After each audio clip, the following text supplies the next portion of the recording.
దేవుని వాక్యం చదువుకుందాం. ఎస్తేరు గ్రంథము 2వ అధ్యాయం. ఎస్తేరు గ్రంథము 2వ అధ్యాయం 5వ వచనం చదువుకుందాం. ఎస్తేరు గ్రంథము 2వ అధ్యాయము 5వ వచనం. షూషను కోటలో బెన్యామీనుడు కీషును పుట్టిన షిమీ కుమారుడకు యాయీరు వంశస్థుడైన మొర్దెకై అను ఒక యూదుడు ఉండెను. దేవుడు తన వాక్యము మన ఆత్మీయ మేలుకై దీవించునుగాక. ఆమేన్. ప్రభువారు నాకు అనుగ్రహించిన మంచి సమయం, మీతో కలిసి సహవాసం చేసే భాగ్యం. సార్ చెప్తున్నారు, మీ పాస్టర్ గారు చెప్తున్నారు, చాలా బిజీగా తిరుగుతుంటాడు సారు, అయినా పిలిస్తే వచ్చేస్తున్నాడు అంటే మమ్మల్ని పిలిచిందే దానికి వస్తుంది. చాలామంది చెప్పినట్టు నాకు ఖాళీ లేదు ప్రార్థనకి. నేను ఒకటి నమ్ముతా. ఏమో నమ్ముతా అంటే, నేను నా శరీరం బలంగా ఉంది, ఆరోగ్యం ఉందని కాదు, కానీ దావీదు ఒక మాట అంటాడంట. ఏమంటే, జనులు నా దేవుని మందిరానికి పోదామంటే చాలంట దావీదు సంతోషించి గంతులేస్తాడంట. ఎటంట, ఎవరైనా ఒక్కసారి మందిరానికి పోతామంటే చాలంట. మరి మీరు ఎలా ఉంటారో నాకు తెలియదు, కానీ దావీదైతే అలా ఉంటాడంటండి. మనకు పని పాట లేనుడు కదా ఆయన. ఒక గొప్ప రాజు, పెద్ద సైన్యం, సామ్రాజ్యం కదా. మరి ఆయన ఏమంటున్నాడు, ఎవరైనా ఎప్పుడైనా మందిరానికి వెళ్దామంటే చాలంట ఎగిరి గంతేస్తాడండి. మనమేం చెప్తాం, పుట్టిసార్లు చెప్తాం, అంతే కదా. నెలలో ఒకరోజు దేవుడు అంతా చేసిన మేలుకి మన సంఘాలన్నీ కలిసి ఏం చెప్పుకోవాలా, అయ్యా నీకు స్తోత్రమయ్యా, ఆయుష్ ఇచ్చావు, ఆరోగ్యం ఇచ్చావు, అన్నీ ఇచ్చావయ్యా. నువ్వు ఆరోగ్యం పోతే పని చేసుకోలేను కదా, సంపాదించుకోలేను కదా, కుటుంబాన్ని పోషించుకోలేను కదా చెప్పాలి. దేవునికి స్తుతులు చెప్పాలా, కృతజ్ఞత చెల్లించాల్సిన సమయం ఇది కదా. కానీ సంఘ బిడ్డలు ఏమనుకుంటారంటే, పాకపోతే వచ్చే వారం పోతాంలే, వచ్చే నెల పోతాంలే అనుకుంటారు. కానీ నాకు అర్థమైన వాక్యం ఏంటంటే, ఎప్పుడైనా మందిరానికి పోతామంటే, ఎప్పుడైనా ప్రార్థనకు పోవాలంటే దేవుడు ఇచ్చిన ఒక అవకాశం. మరలా ఇంత కూర్చొని పాడడానికి పాస్టర్ గారు పాట రాశారు, ఆయన అనుభూతితో రాశారు. పాట చాలా ముఖ్యం, ఎందుకంటే ఇక్కడ వాక్యాలు ఉంటాయి, ఇక్కడ ప్రార్థనలు ఉంటాయి. పరలోకానికి పోతే ఎన్ని ఉండవు, ఒకటే ఉంటుంది. ఏముంటుంది, పాడమంటే. అది తక్కువేం కాదయ్యా, అది అనుభవపూర్వకంగా రాసే మాటలు, జీవిత సత్యాలని. కాబట్టి ఎంతోమంది జీవితాలు ప్రభావితం చేస్తాయి. మీకు ఒక అనుభవం ఉంటే అనుభవం ఇక్కడ చాలామందికి ఉండొచ్చు, అదే అనుభవం. మీరు కరెక్ట్ అయిన ఆ పాటకి అనేక మంది కూడా కరెక్ట్ అయిపోతారు. ఆ పాటని హృదయంలోంచి పాడుకుంటే దేవునికి మహిమ కలుగుతుంది. హల్లెలూయా. కొద్ది నిమిషాలు దేవుని వాక్యాన్ని విందాం. నేను కూడా ప్రయాసం వాటి నిజమే. 3 దినాల నుంచి నేను ఏ ఇంట్లో ఉంటాను, కోటలో. మా అన్నగారు కుటుంబంలో వాళ్ళ అమ్మగారు ఉదయకాలం చనిపోయారు. ఇప్పటిదాకా భూస్థాపన కార్యక్రమం పరిగెత్తి రాజుపాడు వెళ్ళి ఎండలు అన్ని కార్యక్రమాలు హడావిడిగా పరిగెత్తుకు వస్తున్నాను. 7 గంటలకు రావాలని ఆశపడ్డా, కుదర లేట్ అయిపోయి. ప్రభువును క్షమించదు కాక. దేవుని వాక్యాలకి వెళ్దాం, మనం చూద్దాము. ఎస్తేరు గ్రంథం అని చెప్పగానే ప్రారంభంలో మనం ఎప్పుడైనా సరే ఎస్తేరు గ్రంథంలో మనం చదివే దేవుడి గురించి, ముఖ్యంగా ఎస్తేరు గురించి చదువుతాం. ఎవరి గురించి చదువుతాం? రాణిగా మారిన ఎస్తేరు గురించి చదువుతాం. ఆమె ప్రార్థనా జీవితాన్ని గురించి చదువుతాం. ఆమె త్యాగ జీవితాన్ని గురించి చదువుతాం. జనరల్గా మనం ఎవరైనా చెప్తే ఎస్తేరు గ్రంథంలో మాట్లాడితే ఎస్తేరు గురించే చెప్తారు, ఎవరి గురించి మాట్లాడరు. కానీ నేను బైబిల్ రాస్తా ఉంటాను, అప్పుడప్పుడు బైబిల్ చూసి బైబిల్ రాస్తా ఉంటాను. ఆ రాస్తున్నప్పుడు బైబిల్ రాస్తా ఉంటే ఎస్తేరు గ్రంథం వచ్చినప్పుడు నేను బైబిల్ రాసుకుంటూ వెళ్తుంటే ఈ పుస్తకంలో మరొక వ్యక్తిని దేవుడు నాకు చూపించాడు. ఆయన పేరు మొర్దెకై. చూడక నాకు మాట్లాడండి. ఎస్తేరు గ్రంథము 2వ అధ్యాయము 5వ వచనం అంటాడు, యాయీరు వంశస్థుడైన మొర్దెకై అని ఒక యూదుడు ఉండెను అని రాస్తుంది వాక్యం. దేవుని బిడ్డలారా, ఇక్కడ మనం గమనిస్తే ఒక వ్యక్తి పేరు ఇక్కడ చెప్తా ఉన్నారు. ఏమని పేరంట? మొర్దెకై అనే పేరు చెప్తున్నారు. ఇంకా ఏం చెప్తున్నారు ఆయన గురించి? ఒక యూదుడు అనే మాటను చెప్తున్నాడు. దేవుడిలారా మనం బాగా ఆలోచించాలా, ఈయన గురించి మనకి ఎందుకు ఈరోజు అని ప్రశ్న వేసుకుంటూ మనకేమైనా ఉపయోగమేనా ఆయన నుంచి? ఈయన చరిత్ర చదవడం ద్వారా, ఈయన చరిత్ర మనం వినడం ద్వారా ఏమైనా ప్రయోజనం అంటే, నేను ఆయన చేసిన పనులు 5 చెప్తాను. ఆయన గురించి ఆయనకు వచ్చిన 7 ఆశీర్వాదాలు చెప్తాను. చెప్పండి. ఆయన చేసిన పనులు 5, ఆయన జీవితం. తర్వాత ఆయనకు వచ్చిన ఆశీర్వాదాలు 7. చేసిన పనులు ఎక్కువ, ఆశీర్వాదాలు ఎక్కువ. చూడండి, చేసిన పనులు తక్కువ, ఆశీర్వాదాలు ఎక్కువ. అయితే నేను వాక్యం అంతా చెప్పిన ప్రార్థన చేయమంటాను మీ అందరికీ. అప్పుడు మీరేం చేయాలి? ఏమనగా ప్రార్థనలో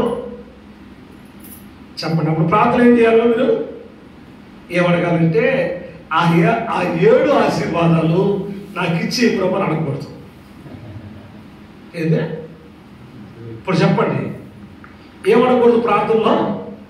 7 ఆశీర్వాదాలు చెప్తారు కదా, ఆ 7 ఆశీర్వాదాలు మీరు అనకూడదు. ఏమడగాలంటే, ఆయన చేసిన 5 పనులు ఏం చేయాలి ప్రభు అని ప్రార్థన చేయాలి. ఆయన చేసిన 5 పనులు మీరు చేస్తే 7 ఆశీర్వాదం మీయే. ఒకటికుంటే ఒకటి ఫ్రీ. చెప్పండి. ఒకటికుంటే ఇంకోటి ఫ్రీ లాగా మీరు చేయాల్సింది చేయండి, దేవుడి ఆశీర్వాదం దేవుడు ఇచ్చేస్తాడు. మనం ఏం చేస్తామంటే క్రైస్తవులు పొరపాటు, నన్ను ఆశీర్వదించు, నన్ను దీవించు, నన్ను గొప్ప చేయి, అట్ట చేయి, ఇట్ట చేయి అంటుంటావు. దేవుడు చెప్తుంటాడు, నువ్వు ఇట్ట చేస్తే దీవిస్తాను, ఇట్లా ఉంటే ఆరోగ్యం ఇస్తాను, ఇలా ఉంటే నువ్వు గొప్ప చేస్తాను దేవుడు చెప్తాడు. కానీ మనం చేయంగా, మనం ప్రార్థన చేస్తే ఏమని? అవి చేయకుండానే దీవించు ప్రభా, ఆశీర్వదించు ప్రభా, ఆరోగ్యం తెచ్చేయి ప్రభా, నన్ను నా ఇంటికి దీవించు ప్రభా, అదివు ఇదివు. ఎందుకు అడగడం? నువ్వు ఉండాల్సిన పద్ధతిలో ఉంటే దేవుడు ఇవ్వాల్సిన ఇచ్చేస్తాడు ఆయనే. అవునా? చెప్పండి. కాబట్టి మీరు ప్రార్థనల చివరిలో నేను చెప్పి 5 మాటలు అడగాల. ఆశీర్వాదం అక్కడ కూడా అడగకూడదు. చెప్పండి. ఏమడకూడదు? ఆశీర్వాదాలు అక్కడ కూడా మీరు అడగకూడదు. 5 చేయాలని చెప్పానుగా, అది చేసే శక్తి కృపను దేవుడు ఇవ్వమని మనం దేవుని ప్రార్థించాలి. మొట్టమొదటి అనుభవం చూద్దాం. ఇక్కడ రాసిన మాట, మొర్దుకై అనే వ్యక్తి యూదుడు అని రాయబడింది. నెంబర్ వన్ ఎలా ఉండాలో మనం చెప్తున్నాం మీకు. యూదుడు అనే మాటను చూడాలంటే పాత నిబంధన గ్రంథంలో దేవుని ప్రజలు వాళ్ళు. ఎవరు ప్రజలు? యూదులు. ఎవరు చెప్పండి? దేవుని ప్రజలు యూదులు. దేవుని ఆరాధించేవాడు, దేవుని బిడ్డలుగా పిలువబడిన వారు. పరిశుద్ధ గ్రంథమైన బైబిల్ ఏం చెప్తుందంటే, వారు నా సొత్తు, వారు నా జనాంగము అంటున్నాడు, నా స్వాస్థ్యం అంటున్నాడు. నేను వారికి తండ్రిని, వారు నాకు పిల్లలు. నేను వారికి దేవుడును, వారు నా ప్రజలు అని దేవుడు దేవుని గురించి చెప్తున్నాడు. యూదులను గురించి దేవుడు చెప్తా ఉన్నాడు. దేవుని బిడ్డ అంటే నేనేమంటానంటే, మనం ఎలా ఉండాలి, మనం ఏం చేయాలి 5 చెప్తున్నాను కదా. మొట్టమొదటి చెప్తున్నా, నీవు నేను యూదుడు అన్నట్టుగానే గుర్తుకేలాగానే నీవు నేను మనం ఎలా ఉండాలి? దేవుని బిడ్డలుగా ఉండాలి. హల్లెలూయా చెప్పండి. ఎవరిలాగా ఉండాలా? మొర్దుకై యూదుడు అని చెప్పినట్టుగానే నీవు నేను దేవుని బిడ్డలుగా ఉండాలి. అంటే క్రైస్తవులుగా ఉండాలి, దేవునితో విశ్వాసం కలిగిన ఉండాలి. అంటే దేవుని ప్రార్థించేవాళ్ళు, దేవుని పాటలు పాడేవాళ్ళు, దేవుని మందిరానికి వచ్చేవాళ్ళు, దేవుడు చెప్పిన మాటల ప్రకారం జీవించేవాళ్ళు. చెప్పండి.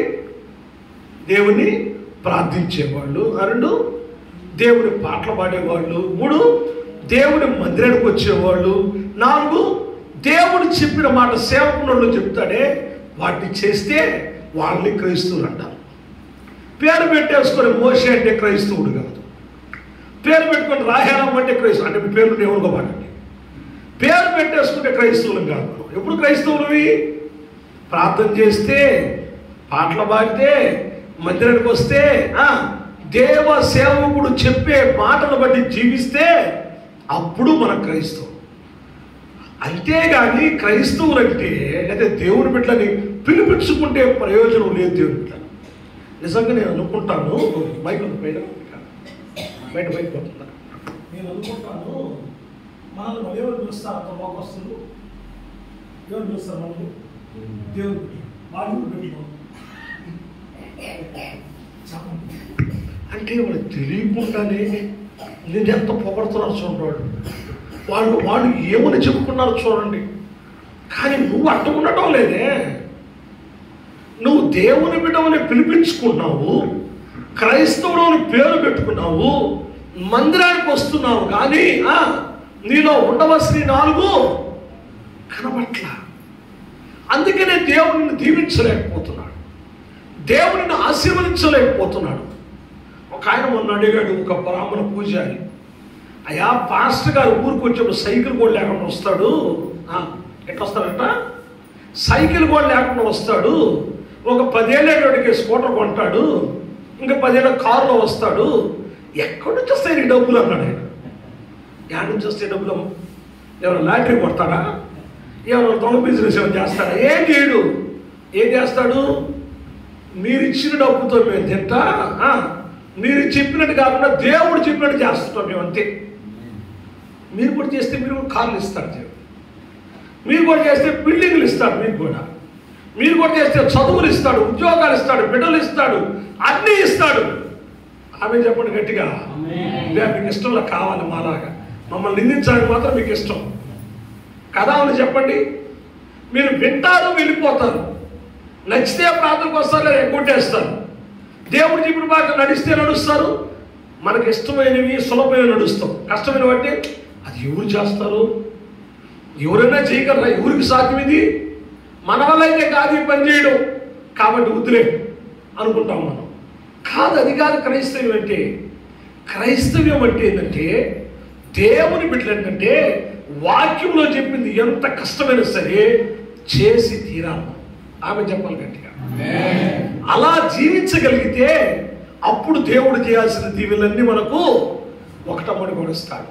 ఇప్పుడు ఇక్కడ మొట్టమొదటిగా చూస్తే మొర్దెకై అనే ఒక వ్యక్తి యూదుడు.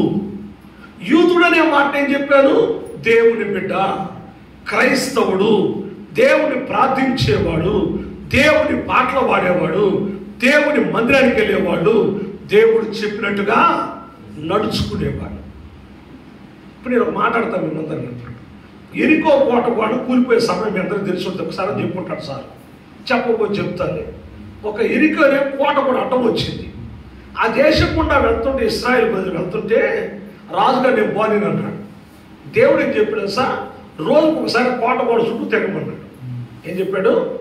రోజుకు ఒకసారి. 7వ రోజు ఏం చేయాలా? పెందలకన్నా ఏంటి ఆ రోజు ఒకసారి కాదు 7 సార్లు తిరగాల కోట చుట్టూ. తిరిగిన తర్వాత ఏం చేయాలి? పెద్దగా కేకలేదు అన్నాడు. నా ప్రశ్న, ఏడు నుంచి ఒక గట్టిగా డబ్బులు కొడితే ఏమన్నా మనం అప్పుడప్పుడు ఇంట్లోకి ప్రార్థన పోతుంటారు, అటకలంతా ఏం పెట్టుంటారు? స్టీల్ సామాన్లు, అల్యూమినియం సామాన్లు, ఖర్చు పాత్రలు పెట్టుంటారు. ఇలా డమాడమా కొట్టగానే ఏమవుతుంది? ఆయన ఒక్కోటి కూడా మొదలు పెడతాయి. ఏం పడతాయి? పాత్ర సామాన్లు కింద పడుతుంది. అప్పుడు మేము చూసుకుంటుంటాం, అటకలే అన్న ఎత్తుకుంటుంటా. పడిన తర్వాత ఎక్కడో దెబ్బలు తాగుతాయి కదా. ఏం పడవచ్చు? మనం పాట పాడితే, చప్పలు కొడితే, డబ్బు కొడితే పాత్ర సామాన్ దబ్బలు పడతాయి. అంతే. ఇల్లు పడిపోతే అమ్మ చెప్పండమ్మా, లోపల నుండి పాడితే ఇల్లు పడినప్పుడు, గోడ పడినప్పుడు, బయట పడితే ఏమొస్తుంది? గాలిలో పోతే శబ్దం అవుతుంది. కానీ దేవుడు ఏం చెప్పాడు సార్? మీరు 7వ రోజు 7 సార్లు తిరగండి. 7 సార్లు తిరిగిన తర్వాత యాజకులు పూర్ణ మొదలు పెడతారు. అందరూ చేతువది చేయండి, దేవుడు మీకు విజయం ఇస్తారని చెప్తారు. అలాగే చేశారు వాళ్ళు. ఏం చెప్పారు చెప్పాలా? ఎట్ట దేవుడు చెప్పాడో అట్టే చేశారు. ఇప్పుడు ఒకవేళ మనలాంటి వాళ్ళకి చెప్తే మనం ఏం చెప్తాం?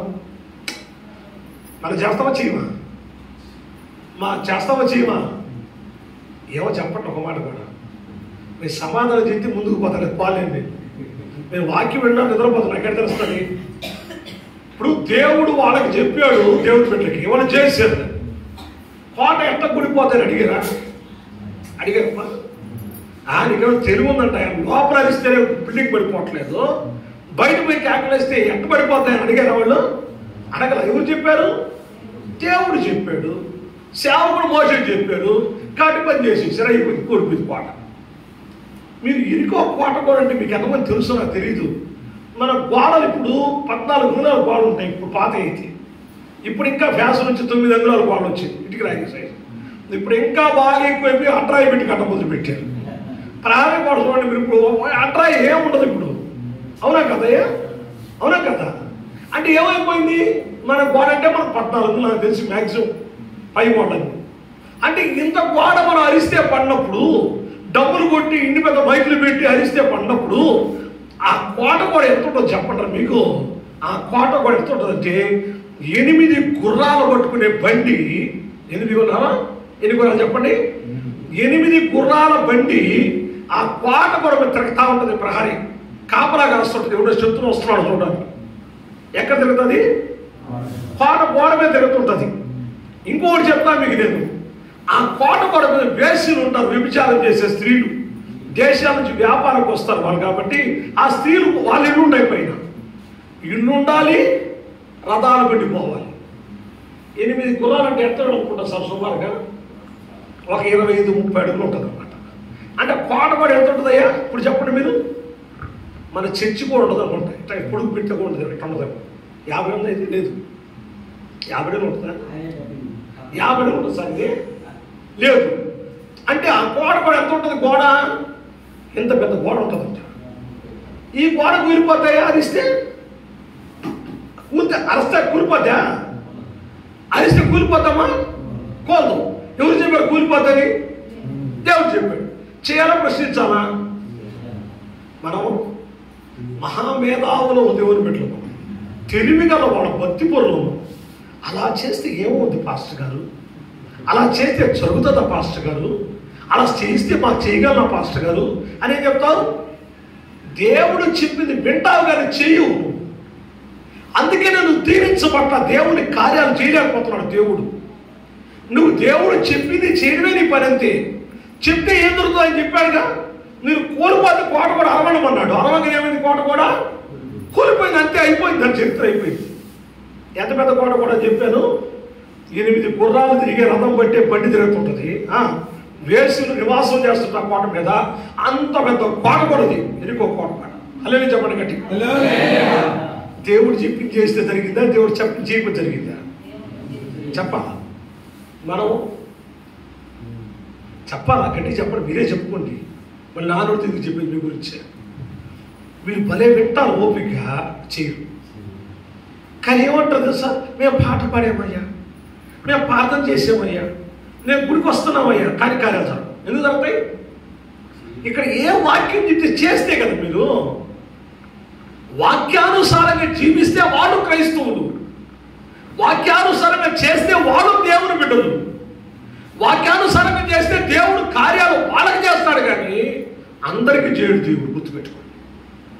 ఇంకా మేము దీవించబడేదని కారణం ఎవరి చేతిలో? పాస్టర్ గారి చేతిలో ఏమి లేదు. మహేష్ గారి చేతుల్లో. ఎవరి చేతిలో ఉంది? ఇంకా దీవించబడినా దీవించబడకపోయినా, స్వస్థత అయినా చెప్పాలా, స్వస్థత కాకపోయినా, అడిగి ప్రార్థన చేసి ఇచ్చినా రాకపోయినా ఎవరు బాధ్యులు? ఎవరు బాధ్యులు చెప్పండి. నోడితే ఎవరు బాధ్యులు? పాస్టర్ గారు బాగా ప్రార్థించి, పాస్టర్ గారు గట్టిగా ప్రార్థించి, ఇంకా అది బలంగా ప్రార్థించి, మేము మాత్రం బిర్యానీ తింటాం పాస్టర్ గారు, మీరు మాత్రం ఉపవాసం చేయ పాస్టర్ గారు. ఎవరికి నొప్పి? ఎవరికి బాధ? మీరేమో బిర్యానీలు తినండి, మీరేమో గురు పెట్టి ఎదరపోండి, మీ ఇష్టం వచ్చినట్టు మీరు బతకండి. మేము మాత్రం ఏం చేయాలా? మేము బలంగా గట్టిగా అరిసి కేకలేసి ఉపవాసం చేసి మేము ప్రార్థన చేసి కార్యం మీకు ఎందుకు తప్పది? జ్వరం నీకైతే నేను మాత్రం మీకు ఎందుకు తగ్గిపోతా? హలో, జ్వరం నీకైతే నేను మాత్రం మీకు తగ్గిపోతా? నువ్వు అడిగితే కదా, దేవుడిని అడిగితే కదా, నువ్వు చేస్తే కదా నీకు దేవుని ఇంటికి దీవునా. మొట్టమొదటి చెప్తున్న మాట, నువ్వు క్రైస్తవునిగా మారాలి, నువ్వు దేవుని బిడ్డగా మారాలి, దేవుని ప్రార్థించేవాడుగా, పాటలు పాడేవాడుగా, మందిరానికి వచ్చేవాడుగా, దేవుని వాక్యానుసారంగా జీవించేవాడుగా నువ్వు మారాలి. లేకపోతే నువ్వు దేవుని బిడ్డవు కాదు. ఈ యొక్క మొర్దెకైని గురించి వాక్యం చెప్తుందంటే, మొర్దెకై యొక్క యూదుడు అంటే దేవుని బిడ్డ. నీవు దేవుని బిడ్డవు కావాలి, పాపాలు ఒప్పుకోవాలి, క్షమాపణ అడగాలి, కన్నీరు కార్చాలి, ఉపవాసం చేయాలి, రక్తముతో కడగబడాలి, యేసయ్యను దేవుడిని అంగీకరించాలి, నీటి బాప్తిస్మలోకి రావాలి, పరిశుద్ధాత్మను పొందాలి, సంఘములో సాక్షిగా, గ్రామంలో సాక్షిగా మనము నిలబడాలి. మన మాటలు, మన పాటలు, మన ప్రార్థన, మన క్రియలు, మన జీవితం అంతా కూడా దేవుని బిడ్డలు మనమని రుజువు చేసే రీతిగా ఉండాలి. నెంబర్ 1. రెండోది ఆయన గురించి చూద్దాం. రెండో మాట ఆయన చూద్దాం, ఆయన గురించి చూద్దాం. 3వ అధ్యాయం, ఎస్తేరు గ్రంథము 3వ అధ్యాయం 2వ వచనం చూస్తున్నాను నేను. 2వ వచనం, ఎస్తేరు గ్రంథం 3వ అధ్యాయం 2వ వచనం. కాబట్టి రాజు గుమ్మమునున్న రాజసేవకులందరూ రాజాజ్ఞానుసారంగా మోకాలుని హామానునకు నమస్కరించి మొర్దెకై వంగైకయు నమస్కారము చేయకయు ఉండగా రాజు ఒక ఆజ్ఞ చెప్పాడు. ఏమనంటే, ఇదిగో నా ప్రధానమంత్రి ఉన్నాడే, ఆయన పేరు హామాను. చెప్పండి, హామాను ఉన్నాడు. ఇక్కడ పనిచేసే వాళ్ళందరూ ఏం చేయాలంటే, ఆ హామాన్ అనే ప్రధానమంత్రి వస్తూ ఉంటే, ఇక్కడికి వస్తున్నప్పుడు పోయేటప్పుడు ఏం చేయాలంటే, కనబడ్డ ఎట్లా అవ్వాలా, మోకాళ్ళ మీదకి వచ్చి వంగి నమస్కారం దండమని చెప్పాలి. ఎట్లా చెప్పండి, చెప్పండి. ముందు మోకాళ్ళు వంగాల, రెండోది ఏం చేయాలా, వంగాల, మూడోది నమస్కారం అని చెప్పాలి. ఇప్పుడు రెండో మాట మీద చెప్తాను, మీ దీవులకి వెనక కారణాలు చెప్తాను. ఇప్పుడు మనం చేయాల్సింది చెప్తాను. ఇప్పుడు నమస్కారం చేయడం మంచిదా కాదా? మనకు మా సామెత ఉంటుంది, నమస్కారం చేయడం సంస్కారం ఉంటుంది. ఇదట నమస్కారం చేయడం సంస్కారం. కానీ ఈ నమస్కారం చేయకూడదు చెప్పండి. ఇప్పుడు ఇక్కడ హామానికి చేస్తున్న ఒక నమస్కారం, ఈ నమస్కారం ఒక దేవుని బిడ్డగా మనం చేయకూడదా? ఇది చెప్పాలి. నమస్కారం చేయొచ్చు, మళ్ళీ చేయద్దంటే నమస్కారం ఎందుకు చేస్తాము? ఇప్పుడు టీచర్ కనబడ్డారు, గుడ్ మార్నింగ్ సార్ అంటారు, నమస్కారమే కదా. పెద్దోళ్ళు కనబడ్డారు, అయ్యా నమస్కారమే అంటాం, నమస్కారమే కదా. ఫాస్ట్ కనబడ్డారు, మదనాలు సార్ అంటారు, నమస్కారమే కదా. చేయకూడదా? చెప్పండి అయ్యా. ఏదైనా మాట్లాడతాం కదా, తెలుగు కదా మాట్లాడితే. ఏమో నేను హిందీలో మాట్లాడి నాకు ఇప్పుడు డౌట్ వస్తుంది, మీకు బాధ వస్తే. నమస్కారం చేయకూడదా చెప్పండి. నమస్కారం చేయాలా, కానీ ఇక్కడ ఏం నమస్కారం తెలుసా? దేవుని ముందు మోకాలు వంగుతాం మనం. ఏం చెప్తా, ప్రార్థన చేయాలి, కళ్ళు మూసుకోండి, తల్ల వంచండి అంటాం. మనం మెడ వంచని జనాంగం కాబట్టి మన తలకాయ వంచాం. ప్రార్థన చేయాలంటే పూర్వీకులు, మా పెద్దోళ్ళు క్రైస్తవులు, మా తాతలు వాళ్ళు ఎట్లా చేశారంటే, ప్రార్థన కళ్ళు మూసేస్తారు. ఏం చేస్తారు? ఆ పాస్టర్ గారు ప్రార్థన చాలు కళ్ళు మూసేస్తారు. రెండోది ఏం చేస్తారా, అందరు మెడకాయలు ఇట్లా చేస్తారు. ఇప్పుడు మన మెడకాయలు అవ్వాలి, కొంచెం కొలెస్ట్రాల్ కొవ్వులు పట్టినాయి కాబట్టి మెడకాయ ఉంటుంది మనకు. తల వంచదే మెడ వంచదే ప్రార్థన ఉండరు వాళ్ళు. చేత ఏదో మోకాళ్ళ మీద వచ్చేస్తారు. ఏ వయసు కూడా. మా నాయన 60 సంవత్సరం కూడా మోకాలు వేసి. ఎన్ని సంవత్సరం ఇప్పుడు మా నాయన ఎంత పెద్ద ఆఫీసర్ అంటే, జిల్లా ఆఫీసర్ మా నాయన. ఒంగోలు జిల్లాకి కోఆపరేటివ్ డిపార్ట్మెంట్ ఉంటే ఈ స్టోర్లు, షుగర్ ఫ్యాక్టరీలా వాటి మీద మా ఆఫీసర్ మా నాయన. 60 సంవత్సరంలో కుటుంబ ప్రాంతంలో మోకాలు వేస్తాను. నాకు 50 ఇప్పుడు నేను మోకాలు యాక్సిడెంట్ అయింది. నా బాధ, నా కన్నీళ్ళు ఎవరికి చెప్పుకో నాకు అర్థం కాదు. నేను మోకాలు వేస్తే 5 గంటలు దిగను. ఎన్ని గంటల? 5 గంటల మోకాల మీద దిగను. నేను అట్టే ఉంటా ప్రాంతంలో కూర్చుంటే. ఒకవేళ నా కాలు బాగుంటే మిమ్మల్ని ఏడిపించిండేవాడిని. అయ్యో ఇంత లావోడు, ఇంత బరువైనడు మోకాలు అవుతారే, నేను వంగలేక సిగ్గు తెప్పించేవాడు మీ అందరికీ. కానీ దేవుడు మిమ్మల్ని బతికిచ్చేసాడు. 5 గంటలు ఉంటాను మా మోకాల మీద. నమ్మండి, నా మోకాలు నా బరువు ఎంత తెలుసా? 125 కేజీలు. బియ్య బస్తా కన్నా బరువు నేను. అయినా కానీ 2 గంటలు ఉంటాను. యాక్సిడెంట్ కంట్రోల్ లేకపోతున్నా. దేవుడి బిడ్డ ఇక్కడ చూడండి, నమస్కారం చేయాలి. ఒక మాట చెప్తా వినండి. మనం టీచర్కి నమస్కారం చేసినా, పెద్దవారికి నమస్కారం చేసినా, లేదా దైవ సేవకు నమస్కారం చేసే దాన్ని నమస్కారంలో గౌరవం ఉంటుంది. ఏముంటుంది చెప్పండి? పెద్దవారు, దైవ సేవకులు లేదా ఉపాధ్యాయులు అనే గౌరవం ఉంటుంది. అదే మోకాళ్ళకి ఎవరికి చేస్తాం నమస్కారం? దేవునికి కదా. అక్కడే ఉంటుంది నమస్కారంలో భక్తి ఉంటుంది. చెప్పండి, తేడా చెప్పండి. చెప్పాలి, చెప్పాలి. పెద్దలకి చేసే నమస్కారంలో ఏముంటుంది? గౌరవం ఉంటుంది. మోకాళ్ళకి చేసే నమస్కారం ఉంటుంది, భక్తి ఉంటుంది. ఇక్కడ ఇతను ఎవరు కాబట్టి అంటే, యూదుడు కాబట్టి, దేవుని బిడ్డ కాబట్టి, ఎవరు ముందు పెడితే వాళ్ళ ముందు మోకాడు పడే. ఎవరు పడితే నమస్కారం ఎందుకని ఎవరు చేస్తాడు? నేను తప్ప వేరొక దేవుడు ఉండకూడదు, వేరే రూపాన్ని కానీ ఏ మనిషికి కానీ మేము సాగిలపడకూడదు, నమస్కారం చేయకూడదు, మోకాలం కూడదు, దేవుడు ఆజ్ఞాపించాడు కదా. కానీ దీన్ని బట్టి వాళ్ళు దేవుని బిడ్డలు కాబట్టి రోషం కలిగిన వాళ్ళు. ఎటువంటి వాళ్ళు? రోషం కలిగిన వాళ్ళు, ప్రత్యేకత కలిగిన వాళ్ళు, ప్రతిష్ట కలిగిన వాళ్ళు. కాబట్టి వాళ్ళు ఏం చేయరు? మనుషులకి గౌరవపూర్వకమైన నమస్కారం చెప్తారే కానీ మోకాళ్ళకి నమస్కారం చేయమంటే ప్రాణం తీసేసిన వాళ్ళు చేయరు. చేస్తారా? చేస్తారమ్మా? చేయరు. అది దేవుని బిడ్డలంటే. దేవుని బిడ్డ అంటే అది. పోతే పోయేది ప్రాణం పోనే. ఏమంటారా? పోతే పోయేది ప్రాణం పోతే పోని బతి పోగొట్టుకోకూడదు. పోతే పోయేది ప్రాణం చంపుకొని నేను నమస్కారం చేయకపోతే ఏం చేస్తున్నాం అంతకన్నా? అంతే కదయ్యా. అందుకని యూదుడు కాబట్టి, దేవుని బిడ్డ కాబట్టి దేవుని ముందు తప్ప ఏ మనిషి ముందు మోకరించి వంగి నమస్కారం చేయవాడు. అదే చెప్పండి గట్టిగా. కాబట్టి నువ్వెట్టుండాలి ఇప్పుడు చెప్పు? ఆయన దేవుని బిడ్డ అయితే అలా ఉండడప్పుడు నువ్వెలా ఉండాలి?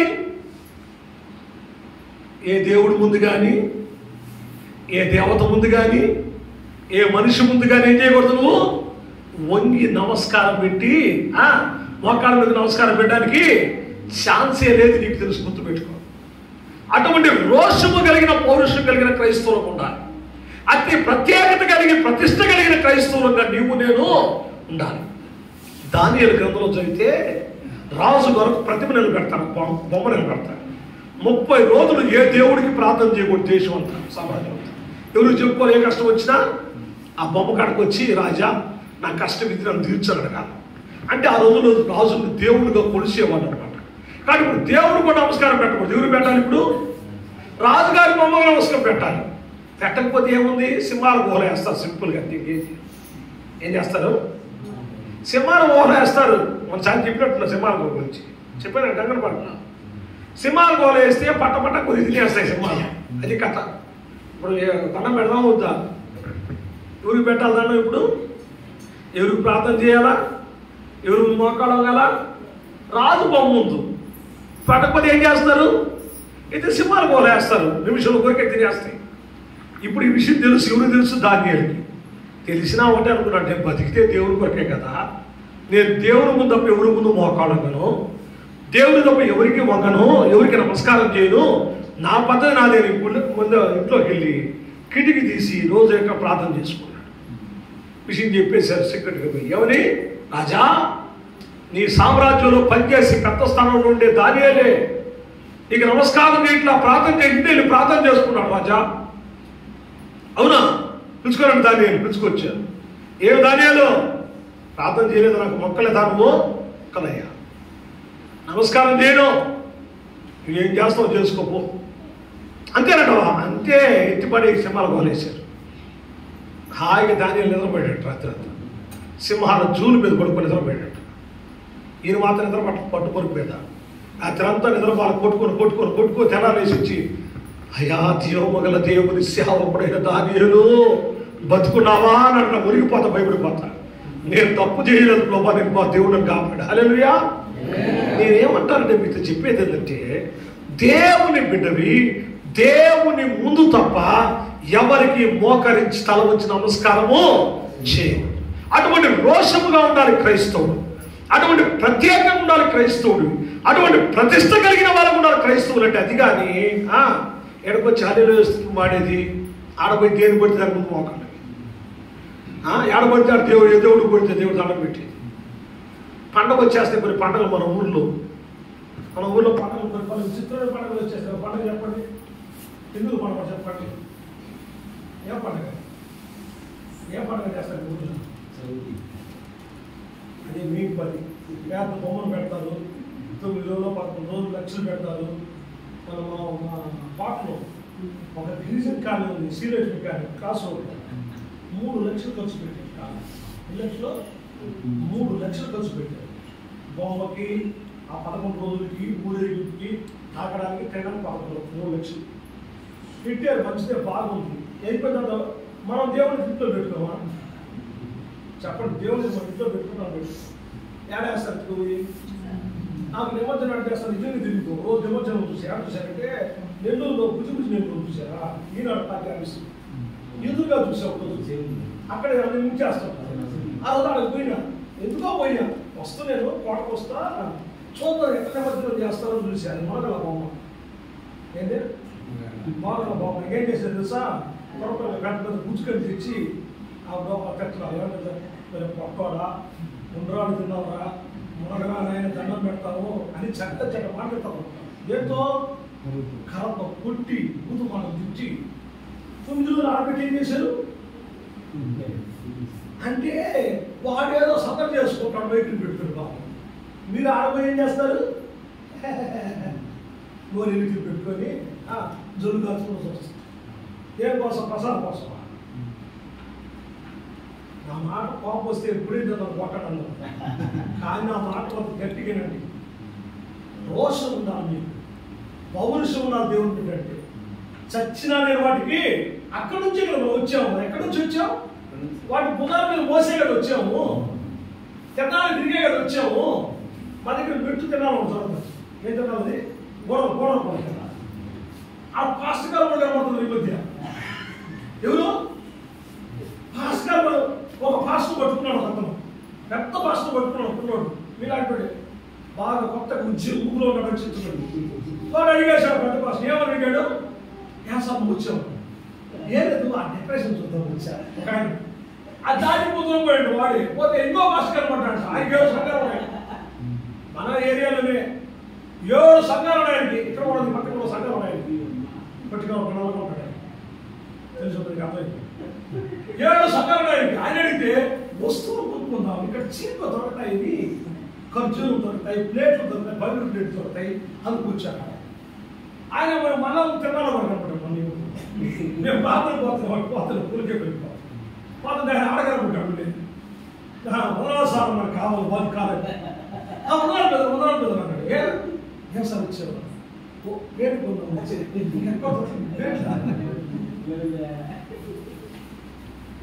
అర్థమవుతుంది మాట మీకు. అంతే కదా, రికార్డ్ డ్యాన్స్ చూసేవాళ్ళు, మొట్ట బొమ్మలు చూసేవాళ్ళు, ఆ నవ్వులాట్లు, డ్యాన్సులు కదా, బుద్ధి మాట్లాడుకుంటే సంతోషంగా వాళ్ళు పెట్టి తింటా తాగితా సిగ్గని పెట్టా క్రైస్తవులు వచ్చురా. దేవుని రక్తంతో కడగబడమను చెప్పండి. మూడు రక్తం, అది అమూల్యమైన రక్తము, నిర్దోషమైన రక్తము, గొర్రె పిల్ల వంటి క్రీస్తు రక్తం వచ్చేది కడగబడ్డాను. ఎలా ఉన్నారు క్రైస్తవుడు అంటే, ఎవరికి నమస్కారం చేయము, ఎవరి ముందు మోకాడము, ఎవరికి తల వంచి, ఏ దేవుడికి కానీ ఏ మనిషికి కానీ సత్య సంపో. ఇక్కడ ఏముందో తెలుసా మీకు విషయం, అక్కడ పనిచేసే వాళ్ళందరూ హామానికి అంట, మంత్రికి, ప్రధానమంత్రికి కంపల్సరీ రాజు ఆజ్ఞ ఇచ్చాడు. ఎవరు ఇచ్చారు ఆజ్ఞ? రాజుగారి ఆజ్ఞ. రాజుగారి ఆజ్ఞ చేయకపోతే ఏం చేస్తాడు రాజు? సింపుల్గా వెనకాయ చేస్తాడు మన భాషలో. చెప్పండి, ఇస్తాడు అంటే అది. మరి అక్కడ సంగతి తెలిసి మనం దండం పెట్టుకుంటాడా? మా ప్రాణం పోతట నమ్మకం ఉండేసి ఆయన బయట ఉండేసి వాళ్ళు తప్పడే ఉంచుకోలేదని చూసుకుంటాం. కానీ అట్లా దేవుని బిడ్డ రోషం ఉండేవాడు. దేవునికి తప్ప, చెప్పండి, దేవునికి తప్ప మీరెవరికి నమస్కారము చంపుకుంటే చంపుకోరాజా. ఎక్కడ తెలిసిన ఈ ముందుకు ఎక్కడ తెలుసా? రాజకుమార్ దగ్గర కూర్చోండి, దూరంగా కొట్టాడు అంటాడు, రాజకుమారు అంటాడు, వాటిలో ఉంటాడు, కానీ మాత్రం హామానికి మొదలుపెట్ట నమస్కారం చేయడు. నా మాట మీకు అర్థమవుతున్నాయా? అంటే ఎంత ప్రతిష్ట, ఎంత పవిత్రత, ఎంత ప్రత్యేకత, ఎంత రోషంగా దేవుని కొరకు జీవిస్తున్నాడు మీరు ఆలోచించండి. క్రైస్తవులు అంటే ఏదో గుడికి వచ్చి వెళ్ళిపోయి మళ్ళీ దేవాలయం తిరిగి, తినాల్సి తిరిగి, ఆ జాతరలో ఈ జాతర తిరిగి, ఈ దేవుడికి దానం పడేసి, ఆ దేవుడికి దానం పడేసి, ఏంటి బతుకులు ఈ చేస్తావు. మళ్ళీ నువ్వు చేసి దేవుడు నన్ను దీవించలేదు, దేవుడు నన్ను ఆశీర్వించలేదు, దేవుడు నాకు బాగు చేయలేదు, ఎందుకు చేస్తాడు నీకు? నువ్వు ఎవరో తేల్చుకోకుండా అసలు ఫస్ట్ మొట్టమొదటి విషయం చెప్తున్నాను. మొర్దెకై ఒక యూదుడు. చెప్పండి, మొర్దెకై ఒక యూదుడు అంటే ఎవరు? దేవుని బిడ్డగా మనం ఉండాలి, ఒక క్రైస్తవులుగా మనం ఉండాలి, ప్రార్థన చేసేవాళ్ళుగా, పాటలు పాడేవాళ్ళుగా, మందిరికి వచ్చేవాళ్ళుగా, వాక్యం నిపించేసేవాళ్ళుగా మనం ఉండాలి. రెండో చెప్తున్నాను, క్రైస్తవుడు అయితే దేవుని ముందు తప్ప ఎవరు ముందు మోకరించి వంగి నమస్కారం చేయు, చంపితే సంపు. మనం పాటలు పాడుతూ ఉంటే ఈ మధ్యకాలం నేను ఏమనంటే పలానా బ్రదర్ వచ్చి ఇప్పుడు పాట పాడి దేవుడిని గణపరుస్తారు అంటే బాగా ఉంటుంది. ఇప్పుడు కొత్త సిస్టమ్ వచ్చింది, సంతోషింపజేస్తారట. ఏం చేస్తారట? పాట పాడి దేవుని మహిమపరచడం పోయింది. ఇప్పుడు ఎవరికి సంతోషం? జనానికి సంతోషం కలిగించాలంట దేవుడి పాటతో. కీర్తన గ్రంథంలో ఒక మాట ఉంటుంది, చెరలో ఉన్నప్పుడు అంటే ఇశ్రాయేలు ప్రజలు వాళ్ళు వచ్చి ఒక మాట అన్నారంటే, ఏమన్నారంటే, అయ్యా మీరు సియోను కీర్తన వలె పాడతారు కదా, వాయిద్యాలు వలె వాయిస్తారు కదా, మీరు నేర్పరిగా ఒక పాట పాడి మాకు సంతోషాన్ని కలిగించండి, మీరు మా బానిసలు చేయకపోతే చంపేస్తామన్నారు. అప్పుడు అన్నారంటే ఇశ్రాయేలు ప్రజలు, ఒకవేళ నేను దేవుని పాట పాడేది దేవుని మహిమ కొరకు కాకుండా నీ సంతోషానికో నీ ఆహారానికో నేను మెచ్చుకోవడానికి నేను పాడితే అని అంటాడు, నేను వాయిద్యాలు వాయిస్తుంటాను, నేను చేతికి నేర్పుంటుంది నేర్పడతాను, అది మర్చిపోతే బాగున్నాడు. ఏం పోతే బాగున్నట్టు అని అన్నారు. మేము పాట పాడితే మా స్వరం నాలుగుకి అంగిని కనుక మేము చచ్చిపోతే బాగుండు. మూడో మాట నా కీర్తన ఏమన్నా తెలుసా, మా పసిబిడ్డ ఉంటాడే వాడిని తీసి పంటకేసి కొట్టేసే మంచిదట. దేనికన్నా? పాట దేవుని మహిమ కాకుండా, చెప్పండి, పాట దేవుని మహిమ కాకుండా మీ సంతోషానికో మీ ఆనందానికో మిమ్మల్ని మెచ్చించడానికో గణపరచడానికో నేను పాట పాడమన్నారు. వాడు పరిశుద్ధం చంపేస్తామంటే కూడా పాడలేవాడు. నా మాట మీకు అర్థమైందా? చంపేస్తామంటే ఇక్కడ మొదటికే నమస్కారం చేయలేదండి. అది భక్తి అంటే దేవుడు. నా మాటలు మీకు అర్థమవుతూనే లేదు. భక్తి అంటే ఏదో మీరు వచ్చిపోవడం కాదు, ఇది స్థాయి భక్తులు. నా మాటలు మీకు అర్థమైనా? దేవుని బిడ్డలు ఆలోచించండి. మొర్దెకై ఒక యూదుడు దేవుని బిడ్డ. రెండవది, దేవునికి తప్ప, చెప్పండి, దేవునికి తప్ప ఎవరి ముందు మోకరించి వంగి నమస్కారం. మనుషులకి ఏం చేయాలి? పెద్దోళ్ళకి నమస్కారం చేయాలి, గురువులకి ఏం చేయాలి? నమస్కారం చేయాలి, పాస్టర్ గారికి ఏం చేయాలి? నమస్కారం చేయాలి, గౌరవంతో చేయాలి. భక్తి దేవుడికి చేయాలి. నేను నా ఫ్రెండ్స్ ఉంటారు, పెళ్ళిళ్ళకి పోతాను, పెళ్ళికి పోతాను. వాళ్ళు ఏమంటారంటే, నా స్నేహితులు ఏమంటారంటే, రే అంకుల్ పాస్టర్ గారా, ఏమంటారు? అంకుల్ పాస్టర్ గారా, రే అంకుల్ దీవుని తీసుకోరా అంటారు. వాళ్ళే పెళ్ళి బాగా పడతారు. వాళ్ళు తప్పు నుంచి మోకాలు అయిపోతాను, ముందు పైకి లేదు, ఏందిరా అంటారు, దీవించరా అంటారు మా ఫ్రెండ్స్. వాళ్ళు నా కొడుకుల్ని కూతురు దీవించు. మీరు మీ మీ బాగా వాళ్ళంతా దీవిస్తారు, నేను క్రైస్తవ పాస్టర్ని, నేను దీవించాలంటే మీరిద్దరు భార్య భర్తలు రేచలు పడితే చేయబడి దీవిస్తాను. హల్లెలూయా. మోకరించాల్సిన దేవుడి కాడా, మనిషి కాడా, దేవుడి కాడా? చెప్పాలా? ఆశీర్వాదం కంటే మోకరించాలి దేవుని ముందా మనుషుల ముందా? అంటారు, మా పూజారు మా కాళ్ళ ముందు పెట్టే, కాళ్ళ మీద పడితే దాని పెట్టేదో దీవిస్తారా, నువ్వేదో నాయన నిలబడి దీవిస్తున్నావు. అదేనా యేసయ్య అంటే. హల్లెలూయా. నా మాట మీకు అర్థమైంది కదా? బాగా అర్థమైపోయినాయా? అంటే రెండవ మాట చెప్తున్నా, అటువంటి ప్రతిష్ట, ప్రత్యేకత, రోషం కలిగిన దేవునికి తప్ప మేమెవరికి మోకరించము, దేవుని ముందు తప్ప ఎవరికి వంగి నమస్కారం చేయము అన్న తీర్మానంలో ఉంటే దేవుడు మనం దీవిస్తాడు. మొట్టమొదటి క్రైస్తవులు ఉండాలా. రెండు, ఒక రోషం కలిగిన, ఒక నియమ నిబంధన కలిగిన బిడ్డగా ఉండాలి. మూడవ మాట చూద్దాం, త్వరగా చూద్దాం. మూడవ మాట చూడండి, 4వ అధ్యాయం, ఎస్తేరు గ్రంథము 4వ అధ్యాయం, 4వ అధ్యాయం మొదటి 2 వచనం నేను చదువుతున్నా చూడండి. జరిగిన తప్పు తెలియగానే మొర్దెకై తన బట్టలు చింపుకొని గోనె బట్టలు వేసుకొని బూడిద పోసుకొని పట్టణం మధ్యకు బయలువెళ్ళి మహాశోకముతో రోదనము చేశాను. రాజు గుమ్మము ఎదుటికి వచ్చాను. గోనె పట్ట కొనుక్కున్నవాడు రాజు గుమ్మమున ప్రవేశింపకూడదన్న ఆజ్ఞ కలదు. ఇప్పుడు ఒక విషయం తెలిసింది ఆ మొర్దెకైకి. ఏమనంటే, ఆయన జాతి ప్రజలందరూ జనాంగమతని తిరిగి కలిగి ఈ హామాను దండం పెట్టలేదని, నమస్కారం చేయలేదని, ఈ హామాను మొర్దెకైనప్పుడు కొట్టడం కాదు, వాళ్ళ జనాంగమంతా లేపేయాలని ప్లాన్ చేశాడు. ఇప్పుడు ఈ వర్తమానం ఎవరు తెలిసింది? మొర్దెకై, దేవుని బిడ్డకు తెలిసింది. దేవుని బిడ్డకు తెలియగానే ఏం చేశాడు? ఈయన బట్టలు చింపుకొని, చదవండి, బట్టలు చింపుకొని 1వ వచనంలో గోనె బట్ట వేసుకొని బూడిద వేసుకొని పట్టణం మధ్యకి వెళ్ళి మహాశోకముతోనూ రోదన చేస్తా ఉన్నాడు. అయ్యో నా ప్రజలు నశించిపోతున్నారు, నా ప్రజలు చనిపోబోతున్నారు, నా ప్రజలకు కష్టం రాబోతుంది, నా ప్రజలతో ఒక్కరోజే చచ్చిపోబోతున్నారని ఎవరు తెలిసింది? మొర్దెకై తెలిసింది. ఒక ప్రశ్న అడుగుతున్నాను అందరినీ, ఇప్పుడు మీ చుట్టూ ఉండేవాళ్ళు మీ బంధువులేనా కాదా? అమ్మా అయ్యా, మీ చుట్టూ ఉండేవాడి కాలంలో ఉండే మీ బంధువులేనే కాదా? పీస్ అన్నా ఉంటుందా ఉండదా? ఏదో ఒక లేకపోయినా కూడా ఏమనుకుంటాం, మామ బావ అక్క చిన్న ఏదో పిలుచుకుంటాం కదా మనం, అవునా కాదా? నిజమైన రక్త సంబంధం లేకపోయినా ఏదో వరుస కలుపుకుంటూ ఉంటాం. వరుసలైతే మనం బతకలేము, అవునా కదా? ఒరేకి నేను పిలుచుకొని ఏమంటావు, అన్నను మామను చిన్నాయనను అక్కను ఏదో పెద్ద భావన పిలుచుకుంటాం, అలవాటు ఉండకని తెలుగులకి. ఇప్పుడు దేవుడు బిడ్డారా, వీళ్ళందరూ రేపు నరకానికి పోతారని మీకు తెలుసా తెలియదా? హలో, ఏసే నమ్ముకోకు నరకానికి పోతారని మీకు తెలుసా తెలియదా? చచ్చిపోతే నరకానికి పోతారు పోరు వాళ్ళందరూ. ఏమైనా సమాధానం చెప్పండి, తొందరగా టైం అయిపోతుందా? పతరపాలు వేసే నమ్ముకోకపోతే ఇప్పుడు మొద్దుగా ఏం చేశాడు దేవుని బిడ్డ చెప్పండి? మొద్దుగా దేవుని బిడ్డ కదా, తన జనాంగం అంతా చచ్చిపోబోతున్నారని తెలిసి ఏం చేస్తున్నాడు? బట్టలు చింపుకున్నాడు, గోనె పట్ట కట్టుకున్నాడు, ఊడిది పోసుకున్నాడు, పెద్దగా రోదయ్యా నా ప్రజలు కాలిపోతున్నారయ్యా, నా ప్రజలు చంపబడుతున్నారయ్యా, నా ప్రజలు నాశనం అయిపోతున్నాయా, నా జాతి పాడైపోతుందని ఏం చేస్తున్నాడు? వీధి మధ్యలోకి పోయి కేకలేసి రోదన పెడుతున్నాడు. అంటే మనం ఏం నేర్చుకోవాలి? నువ్వు చెప్పండి, ఏం నేర్చుకోవాలి? మన ప్రజల కొరకు ఏం చేయాలి? బాధ్యత కలిగి ఉండాలి. మన ప్రజల కొరకు, బంధువుల కొరకు, రక్త సంబంధికుల కొరకు, కుటుంబస్తుల కొరకు భారాన్ని కలిగి ఉండాలి. ప్రార్థన చేసి అనుభవం ఉండాలి. మొట్టమొదట మనం క్రైస్తవులకు ఉండాలి. 2 ప్రత్యేకత ప్రతిష్ట కలిగి రోషం కలిగిన వాళ్ళకు ఉండాలి. 3వది బాధ్యత కలిగి ప్రార్థనా పరులుగా ఉండాలి.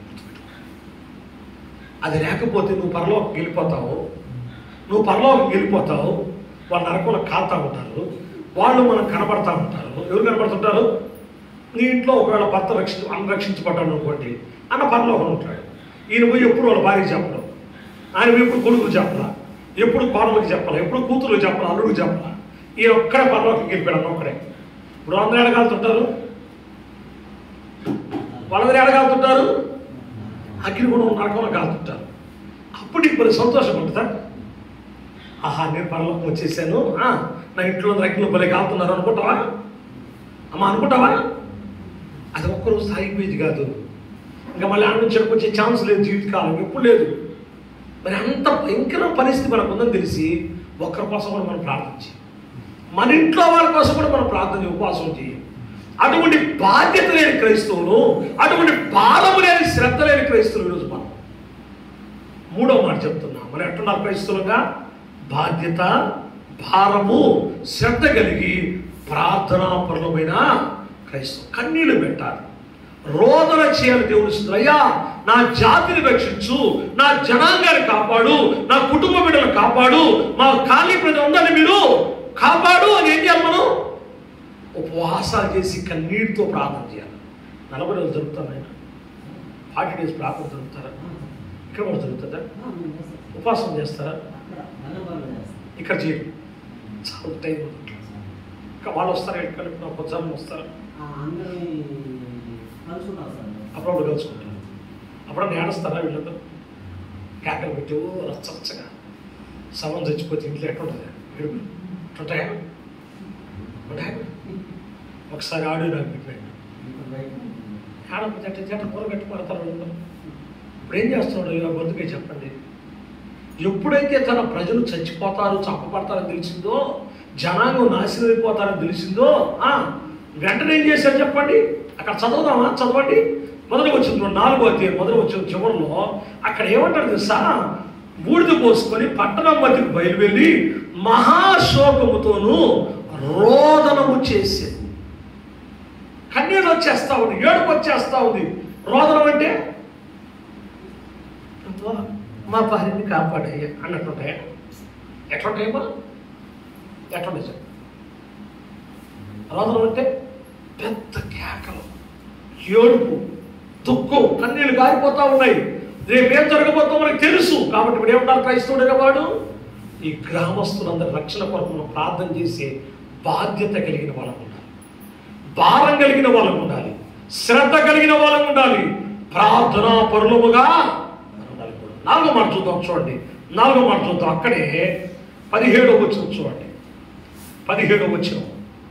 అటువలనే మొర్దెకై బయలుదేరి ఎస్తేరు తనకు ఆజ్ఞాపించిన అంతటి ప్రకారముగా జరిగించెను.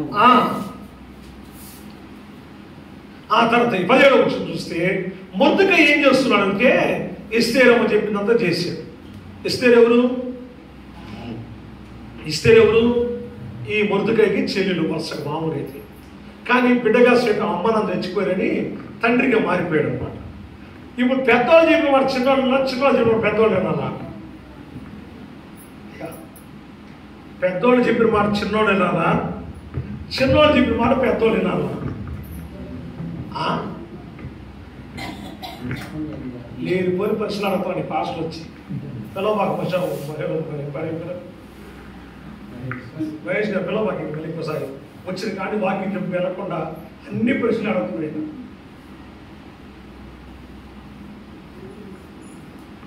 వెళదాం ఇంకోసారి ఆశాపాష వెళదాం వద్దు చెప్పండి, వెళదాం మళ్ళీ ఇంకోసారి వద్దులే. అన్ని ప్రశ్నలు వేస్తాను, ఎవరు చెప్తారు సార్?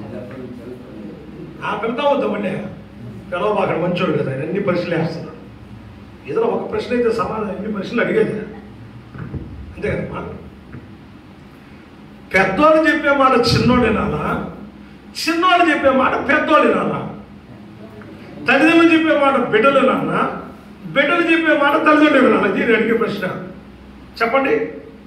ఎట్లా పెద్దోళ్ళు చెప్పిన మాట చిన్నోడు, తల్లిదండ్రులు చెప్పిన మాట బిడ్డలు, అంతే కదా జరిగేది మన లోకంలో.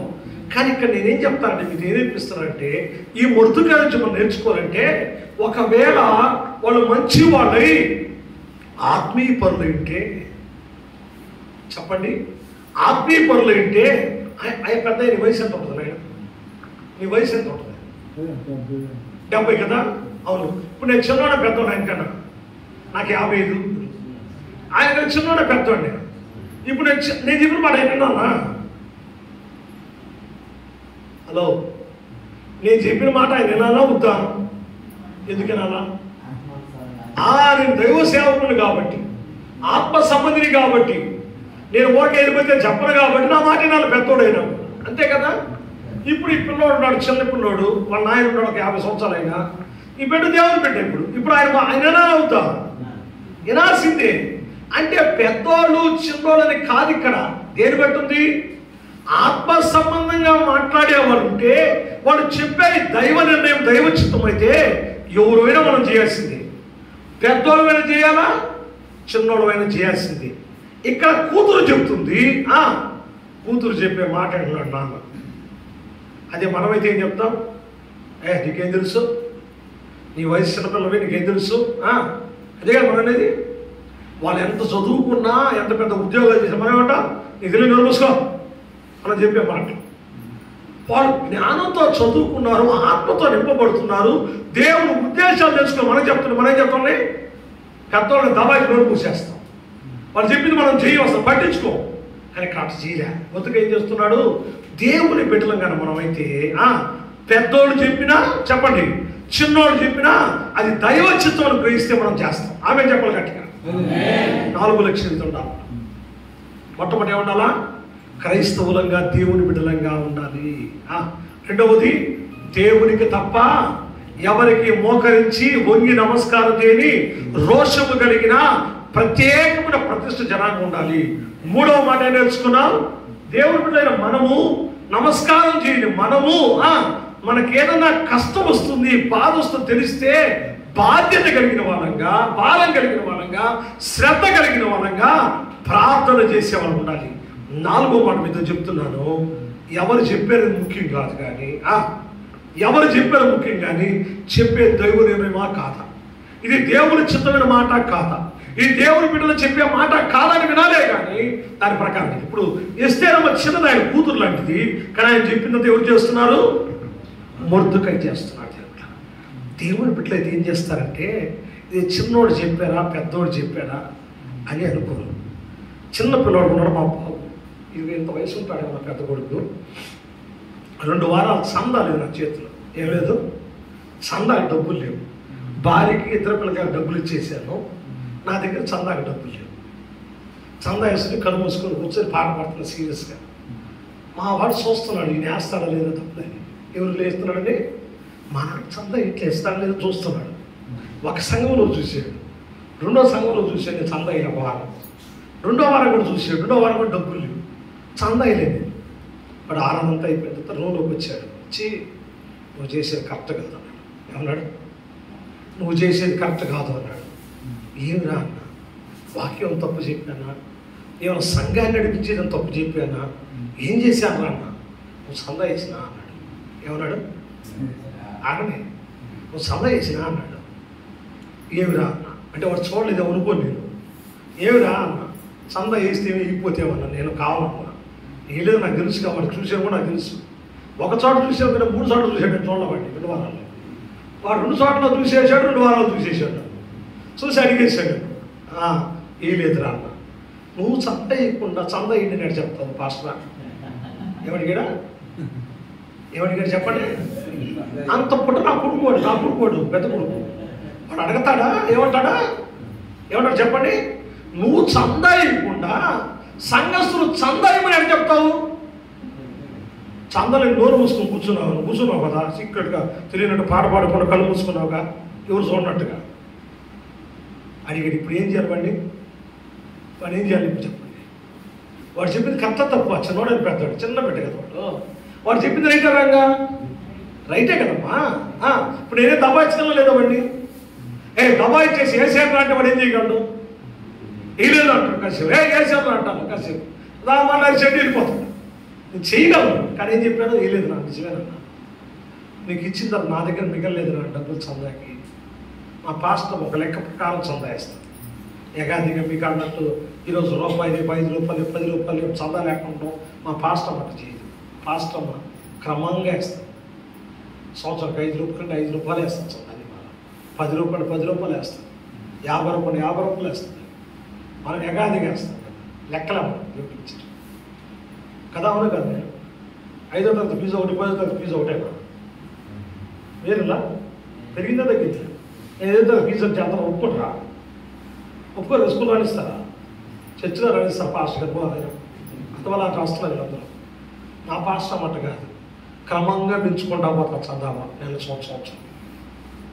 ఇప్పుడు 150 రూపాయలు వస్తుంది ఆదివారం చందా కదా. మా దగ్గర ఎక్కడ అదే వేస్తుంది. ఇప్పుడు అందరూ చందా ఏంటి సొంతం అనుకుంటారు మీరు. ఆదివారం దాకా అన్ని డబ్బులు ఉంటాయి, ఆదివారం రోజు డబ్బులు ఉంటాయి, చూసుకొని కావాలంటే. నా అనుభవం మీరు చెప్తుంది. ఏముండాలంటా నువ్వు ఒక శ్రద్ధ కలిగిన వ్యక్తిగా ఉండాలి. చెప్పింది చేసే వ్యక్తిగా ఉండాలి. ఆ చెప్పేవాడు చిన్నోడా పెద్దోడు కాదు, చెప్పేవాడు ఆత్మీయపురుడా కాదో చూడాలి. చెప్పింది దైవ చిత్తమా కాదా చూడాలి. ఏం చెప్పిందో తెలుసా అని ఆ చెప్పిన మాట ఏంటంటే, అయ్యా నేను రాజు దగ్గరికి పోతాను, అయితే నువ్వేం చేయాలంటే నా కోసం ఉపవాసం చేసి ప్రార్థన చేయాలి. మంచిదినా కాదా? అందరి క్షేమం కొరకు ప్రార్థన చేయడం తప్ప మంచిదమ్మా? కాబట్టి బిడ్డ చెప్పింది మంచిదా తప్ప? నా కొడుకు, నా చిన్న కొడుకు అడిగింది మంచిదా రైటా? అడగకపోతే ఎప్పుడు సదా అయినేమో. ఇక డబ్బులు లేనప్పుడు వేసినట్టు ఇచ్చేవాడిని. సదా డబ్బులు అప్పుడు కొంతమంది చేస్తుంటారు. ఏమేస్తుంటారు? చీకటి పెట్టి చేస్తుంటారంట. చందాక అప్పుడు కనబడుతుంటారు. మీకు తెలుసు లేదు, ఇక డబ్బా ఉందా? డబ్బాలు కూడా తెలిసిపోతాయి టంగనపడ్డాక. కనబడుకోస్తారు కొన్ని సంఘాల్లో. అందరు చీటి పెట్టి తీసేస్తుంటారు, చేసేది కూడా తెలియదు. అట్లా చోట తెప్పించుకొని తిరుగుతున్నారు అలాంటి కొన్నిసార్లు. కానీ దేవుడు చెప్పింది దేవుడిని కాదు, కానీ చెప్పింది దైవ నిర్ణయమా కాదా, ఆ దేవుడి చిత్తమా కాదని చేయాలి. 5వ మాట చెప్తా. 2వ అధ్యాయం చూడండి, 22వ వచనం చదువుతాం. ఆశీర్వాదం మొదలు పెడతా, తొందరగా కూడా కొన్ని స్పీడ్ ఉంటుంది, మీకు టైం ఎక్కువసేపు ఉంటుంది. 2వ అధ్యాయం తీరు ఒకసారి 22వ వచనం చదవండి. 2వ అధ్యాయము 5వ విషయం చెప్తున్నాను. 22వ వచనం చదవండి. నేను తీసుంటే ఈ సంగతి మొర్దెకైకి తెలియబడినందున అతడు ఎస్తేరుకు చెప్పెను. ఎస్తేరు మొర్దెకై యొక్క పేరిట రాజులకు దాన్ని తెలియజేసిన చాలండి. 5వ విషయం మొట్టమొదటి చెప్పండి. మొర్దెకై ఒక యూదుడు. మనం ఎలా ఉండాలి? నిజమైన క్రైస్తవులుగా దేవుని బిడ్డగా ఉండాలి. రెండవది, మొర్దెకై ఎవరికి వంగడు, నమస్కారం చేయడం, మోకాళ్ళ మీద రాడు. మనం కూడా రోషం కలిగిన క్రైస్తవులుగా, ప్రత్యేకత ప్రతిష్ట కలిగి దేవుడు తప్ప ఎవరి ముందు, ఏ దేవుడి ముందు ఇంకా మళ్ళీ పోము, తిన్నాళ్ళకు పోము. మన ఊరిలో ఏదైనా పెడితే వాటి కూడా మేము ఒక సంవత్సరం మా ఊరిలో జరిగిన పెట్టారు. ఆ సంవత్సరం వీడియో తీశారు. ఏం చేశారు? వీడియో తీసి బీసీఎంలో వేసేసారు. అది ఇక్కడ మాకు టీవీలో కూడా వచ్చేసింది. వచ్చిందని అన్ని గుర్తుపెట్టుకున్నా. నీ పేరు ఏం ఆయన? శిరీష ఏ చీర కట్టుకుందా, ఏ డ్రెస్ చేసుకుని రాసుకున్నా. మీ పేరు ఏం పేరు ఆయన? మాధవి ఏ చీర కట్టుకుని రాసుకున్నా. నీ పేరు ఆయన? కరుణాకర్ ఏ డ్రెస్ చేసుకుని రాసుకున్నా. నీ పేరు? మధు ఏ డ్రెస్ రాసుకున్నట్ట. ఈ అందమంది సంఘపెట్ల కనపడ్డారో, వాళ్ళు డ్రెస్ ఏ వేసుకున్నారో, ఏ ఇంటికి నిలబడ్డారో నాకు తెలుసు కదా. జరుగుతున్నారు అది మనం నాకు తెలుసు కదా. అన్నీ రాసి పెట్టేసుకున్నా. పెట్టుకొని ఆదివారం గుడికి పోయినా. ఏం పోయినా? మొత్తం రాసుకున్నా. గుడికి పెట్టిపోయినా. పోయిన తర్వాత బలాలు కదా. ఏవాళ్ళ మాకు ప్రతి వారం బలాలు ఉంటుంది. ఇప్పుడు బలాలకు వచ్చారు, అందరూ వచ్చారు. పాటలు భలే పాడుతున్నారు. ఈ తిన్నాలకు పోయిన నాకు ఎట్ట కనబడుతుంది అదే సైతానా. ఆడుంటే నువ్వు అయితే పాట పాడతావు అనుకుంటా, ఆడవాళ్ళు పాడుతుంటే. ఒరే సైతం వాడు విదుగులా పాడేది అనుకుంటా, మగవాళ్ళు పాడుతుంటే. అంతా అయిపోయిన తర్వాత మళ్ళా అతను టైం వచ్చింది, వాక్యం చెప్పి అయిపోయిన తర్వాత సీరియస్గా చెప్పా. మాధవి నువ్వు బల్లా 3 నెలలు తీసుకోబాకు, ఫస్ట్ సంవత్సరం 1 నెల చెప్పా. ఫస్ట్ సారి 1 నెల బల దీపాకు. ఏం సార్ నువ్వు పలానా చీర కట్టుకున్న పలానా బాకిట్గా నిలబడ్డావు తిరణాలని చెప్పా. శిరీష్ అమ్మ నువ్వు పలానా డ్రెస్ వేసుకొని పలానా చోట నిలబడ్డావమ్మా. దినకర ఎందుకు ఏం పేరు? కరుణాకర్ నువ్వు పలానా చోట పలానా చొక్కేసి నిలబడ్డావు. కరుణాకర మధును పలానా చోట ఉండేవయ్యా. వీడియోలో చూసేవయ్యా, దేవుడు పెద్ద వీడియో తీసి పెట్టినాడు మీకోసం. కానీ 4 రోజుల పాటు బలదీపుడు ఏడస్తా కూర్చోవచ్చు ఇచ్చిన సగాటి సగమని బలదీలే. నాకు ఆ పక్క ఏడుపు వస్తే ఈగిపోయింది దానికి. వాళ్ళు ఏడుస్తూ ఉన్నారు. 2వ వారం అయింది, 3వ వారం వాళ్ళు గొక్కులు పెట్టేస్తున్నారు. ఎందుకంటే అదొక అవమానం అయిపోయింది. ఎక్కడ అవమానం అయిపోయింది? ఈదులో దేవరాలు తిరణాలు తిరిగినప్పుడు సిగ్గుపడ్డ వాళ్ళు. ఎప్పుడు సిగ్గు వచ్చింది వాళ్ళకే? ఎప్పుడు చర్చిలోకి వచ్చిన పల్లెవలేదు. నేను నీ పాస్కల్ దమ్ముందిలే నాకు తెలియదు. నేను కట కట అంతే. ఇప్పుడు తెలుసా, ఎవరి ఇంట్లో చిన్న దామాషా పోతే 3 నెలలు బల తీయకూడదు. చర్చిలో ఉన్నాను ఏడస్తా కూర్చో, బయటికి కూడా పోకూడదు. నాకు తెలిసిపోద్ది కథ, ఎవరెవరు ఇచ్చారు కూడా. నీ పేరన్నా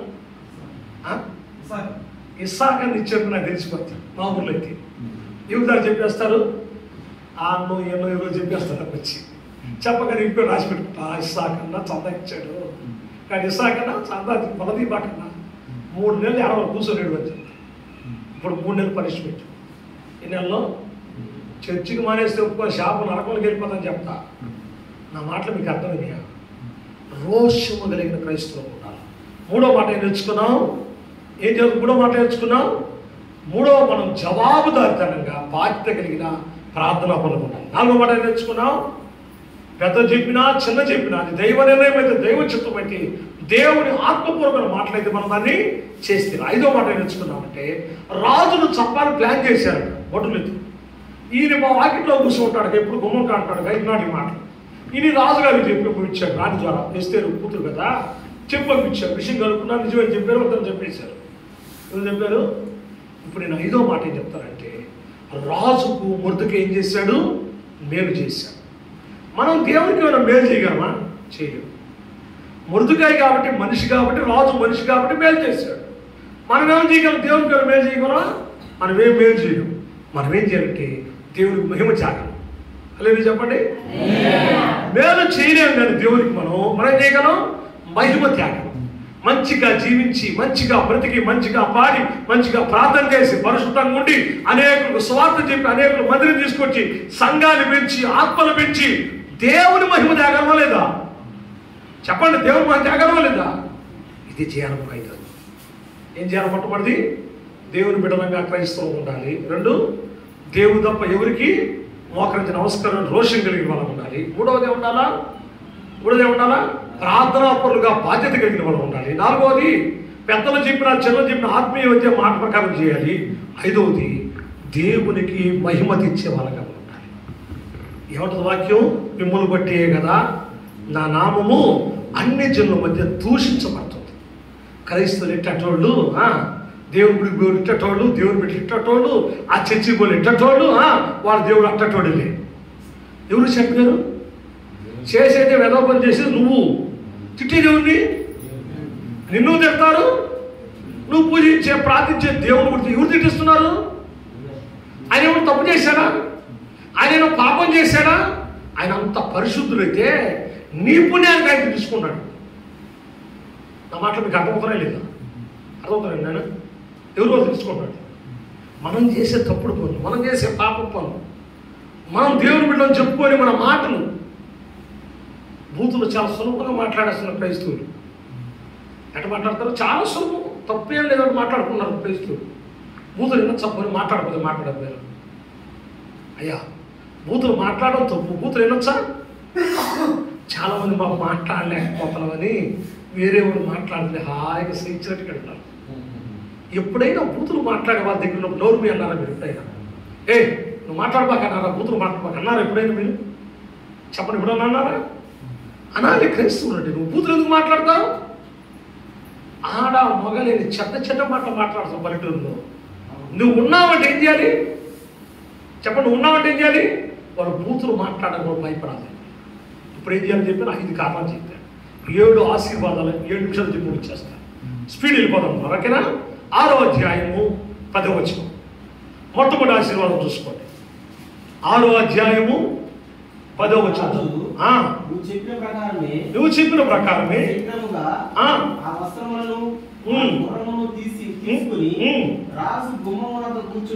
రాజు గుమ్మమునతో కూర్చుని ఉన్న యూదుడైన మొర్దెకైకి అలాగే చెయ్యి. చూడు, ఇప్పుడు ఏమన్నాడు? మొర్దెకై వంగి నమస్కారం చేయలేదు, చంపేలు ప్లాన్ చేశాడు. హామాను పిలిచాడు. హామాను ఒక మాట అన్నాడు, రాజుకి ఉన్న మేలు చేస్తే ఏం చేయాలి హామాను అని ప్రధానమంత్రి. నేనే కదా మంచి సలహాలు ఇచ్చేది. అక్కడ గొప్పగా చెప్పుకున్నావు అనుకోని, రాజా నీ వస్త్రాలు ధరించాలి రాజా, నీ కిరీటం పెట్టాలి రాజా, నీ ఒకరు ఇవ్వాలి రాజా, నీ దండం ఇవ్వాలి రాజా, నువ్వు కూర్చున్నాడు ఊరేగించే సింహాసనం కూర్చోవాలి రాజా, నువ్వు ముందు రథం మీద పోతా ఉంటే అందరూ ఓ జై హో జై హో నమస్కారం చేసి వంగి వంగి నమస్కారం చేయాలి రాజా అని ఎవరు చెప్పారు? హామాన్ రాజుగారు చెప్పాడు, ప్రధానమంత్రి రాజు గారు చెప్పాడు. ఇప్పుడు ఏమన్నాడు సిరాజు గారు పోయి, ఇదిగో నా ప్రాణాన్ని కాపాడు, ఆ బొమ్మలో కూర్చుంటాడు, వాకిట్లో కూర్చుంటాడు, ఆయన పేరేం పేరు చెప్పు? మొర్దెకై పేరు. వెళ్ళి ఆయన చెప్పు అన్నాడు. ఇప్పుడు గుడ్డలు తీసుకుపోవాలి. ఏ గుడ్డలు తీసుకుపోవాలా? రాజుగారి గుడ్డలు తీసుకుపోవాలా? వాకిట్లో ఉండే వారికి ఇవ్వాలా? కిరీటం పెట్టాలి, ఇదే పెట్టాలి, ఒకరు వినేవాడు కదా, దండ వేయాలా రాయా అని ఎక్కించుకుపోయి గుర్రపడి మీద కూర్చోబెట్టాలి. గుర్రపడి పోతుంటే మనం అప్పుడప్పుడు రాజకీయ మీటింగ్లప్పుడు జిందాబాద్ జిందాబాద్ అని వస్తుంటాం. అరవా 5 ఇస్తే పోతాం మనం కూడా. ఆ జెండా మోస్తావు, ఈ జెండా మోస్తావు, అన్నీ మోస్తుంటావు కదా. దానికోసం దీనికోసం అటుకోసం చేస్తున్నా జిందాబాద్రా అంటే. ఇప్పుడు ఎవరు జిందాబాద్ చెప్తున్నారు తెలుసా? ఈ మొర్దెకై ఏమో రథం మీద కూర్చున్నాడు, రాజవస్త్రాలు ధరించి కాలు మీద కాలు వేసుకొని ఆ బండి ముందు పోతున్నాడు. ఎవరు పోతున్నారు? ప్రధానమంత్రి హామాను పోతా, ఓ మొర్దెకై జిందాబాద్, మొర్దెకై జిందాబాద్, అందరూ వంగండి, నమస్కారం చేయండి అంటున్నాడు. ఎవరు అంటున్నారు? ఎవరు? దండం పెట్టలేదు, చంపేయాలని చూశాడు హామాను. మొర్దెకై అక్కడికి అందరూ చంపేయాలని ప్లాన్ చేశాడు. కానీ దేవుడు ఏం చేస్తున్నాడు తెలుసా? దేవుని కొరకు మనం బ్రతికితే మనం చంపే వాడిని వాడి ముందే మనం గౌరవిస్తాం. గట్టిగా చెప్పకూడదు. వాడేమో మనం చంపేయాలనుకుంటున్నాడు, చెప్పండి, వాడికి నమస్కారం చేయట్లేదు, వాడిని పూజించట్లేదు, వాడికి మొక్కట్లేదు కాబట్టి వాడేమనుకున్నాడు? వాడేమో నిన్ను చంపేయాలనుకుంటున్నాడు. కానీ వాడిని దేవుడు ఏం చేస్తాడు తెలుసా? వాడిని నువ్వు చంపడం కాదురా నాయన, వాడి ముందు పోయి జిందాబాద్ కుట్రని గౌరవం చేస్తాడు. అల్లే చెప్పండి. నా జీవితంలో చెప్పిన 100 సంఘటనలు చెప్తాడు. మనుషులను అవమానపరచాలని చూసారు చెప్పింది అది. కానీ ఎక్కడైతే నా ఇంట్లో వాడు, నా బంధువులు, నన్ను నచ్చనోడు కొంతమంది నన్ను అవమానం చేయదలుచుకుంటే అక్కడే దేవుడు కనపరిచింది. హల్లెలూయా. దేవునికి నమ్మకంగా ఉండు, దేవునికి పరిశుద్ధంగా ఉండు, దేవుని బిడ్డగా జీవించు. నీ పనులు చేసుకుంటావు, దేవుడు ఏం చేస్తాడు? సంపాదన చేస్తే జిందాబాద్ చూపిస్తాడు. ఎందుకట? ఎవరైతే నేను చంపాలనుకున్నాడో, మొర్దెకై చంపాలనుకున్నాడో, హామానుకున్నాడో వాడి చేత జిందాబాద్ చూపించాడు దేవుడు. హల్లెలూయా. 2వ మాట చూద్దాం, చూడండి, 2వ ఆశీర్వాదం చూద్దాం. 8వ అధ్యాయం 2వ వచనం. 8వ అధ్యాయం 2వ వచనం. హామాను చేతిలో నుండి తీసుకున్న మొర్దెకైకి ఇచ్చెను. ఎస్తేరు చాలు చూద్దాం. ఈ రెండో వచ్చిన ఏమంటారంటే, ఇప్పుడు ఉంగరం ఎవరి చేతిలో అంటే మంత్రి చేతిలో ఉంది, ప్రధానమంత్రి చేతిలో. రాజుగారు ఉన్నటువంటి అధికారం ముద్ర అదే. ఏదైనా రాస్తే శాసనం చేసినప్పుడు రాజుగారి ముద్ర వేస్తే అధికారం ఆర్డర్ అయిపోయినట్టు అనమాట. ఇప్పుడు ముద్ర ఎవరి చేతిలో ఉంది, ఉంగరం ఎవరి చేతిలో ఉంది? ప్రధానమంత్రి చేతిలో ఉంది, హామాను చేతిలో ఉంది. ఇప్పుడు దేవుడు ఎవరికి తీసి ఉంగరం ఇచ్చాడు? హామాను చేతిలో ఉంగరం తీసుకొచ్చి మొర్దెకై చేతికిచ్చాడు. హల్లెలూయా చెప్పండి. ఈడేమో చంపేయాలంటాడు, దేవుడేమో ఊరేగిస్తాడు. ఈడేమో చంపేయాలి తాకి తీసుకొని రాజుగారు పొగరు పర్వతం లాక్కున్నాడు. రాజు ఏమో అబ్బాయి అట్ట కాదబ్బాయి, ఆ ఉంగరం నీ చేతిలో ఉండడానికి లేదు, అధికారం నీకా ఉండడానికి లేదు, మొర్దెకైకి ఇచ్చి ఎవరి చేతిలో తీసి హామాను చేతిలోంచి తీసి ప్రధానమంత్రి చేతిలో తీసి అధికారం ఎవరికి ఇచ్చాడు? ఎక్కడ కూర్చుంటాడు మొర్దెకై? గుమ్మం బయట కూర్చుంటాడు. ఇది క్యాటరింగ్ సామది సిట్టింగ్. ఎవరికి అంటే ఉంగరం ఇప్పుడు సింహాసనం మీద ఉండే అధికారమా, ప్రధానమంత్రికి అధికారమా, వాకిట్లో కూర్చున్నవాడికి అధికారమా? ఆలోచించారు పెరిగితే నువ్వు ఉండాల్సిన రకంగా ఉండు, నువ్వు ఎక్కడైనా ఉండు, నువ్వు భక్తిగా ఉండు, క్రమంగా ఉండు, ప్రార్థనలో ఉండు, పరిశుద్ధంగా రోషంగా దేవుడు కోరుకుండు. నువ్వు ఎక్కడో సరే దేవుడు తీసుకెళ్ళి అక్కడ కూర్చోబెడతాడు. ఆమె చెప్పండి. అక్కడ కూర్చోబెట్టమే కాదు, నిన్ను రెండోది ఏం చేస్తాడు? అధికారినిగా చేస్తాడు. హల్లెలూయా చెప్పండి గట్టిగా.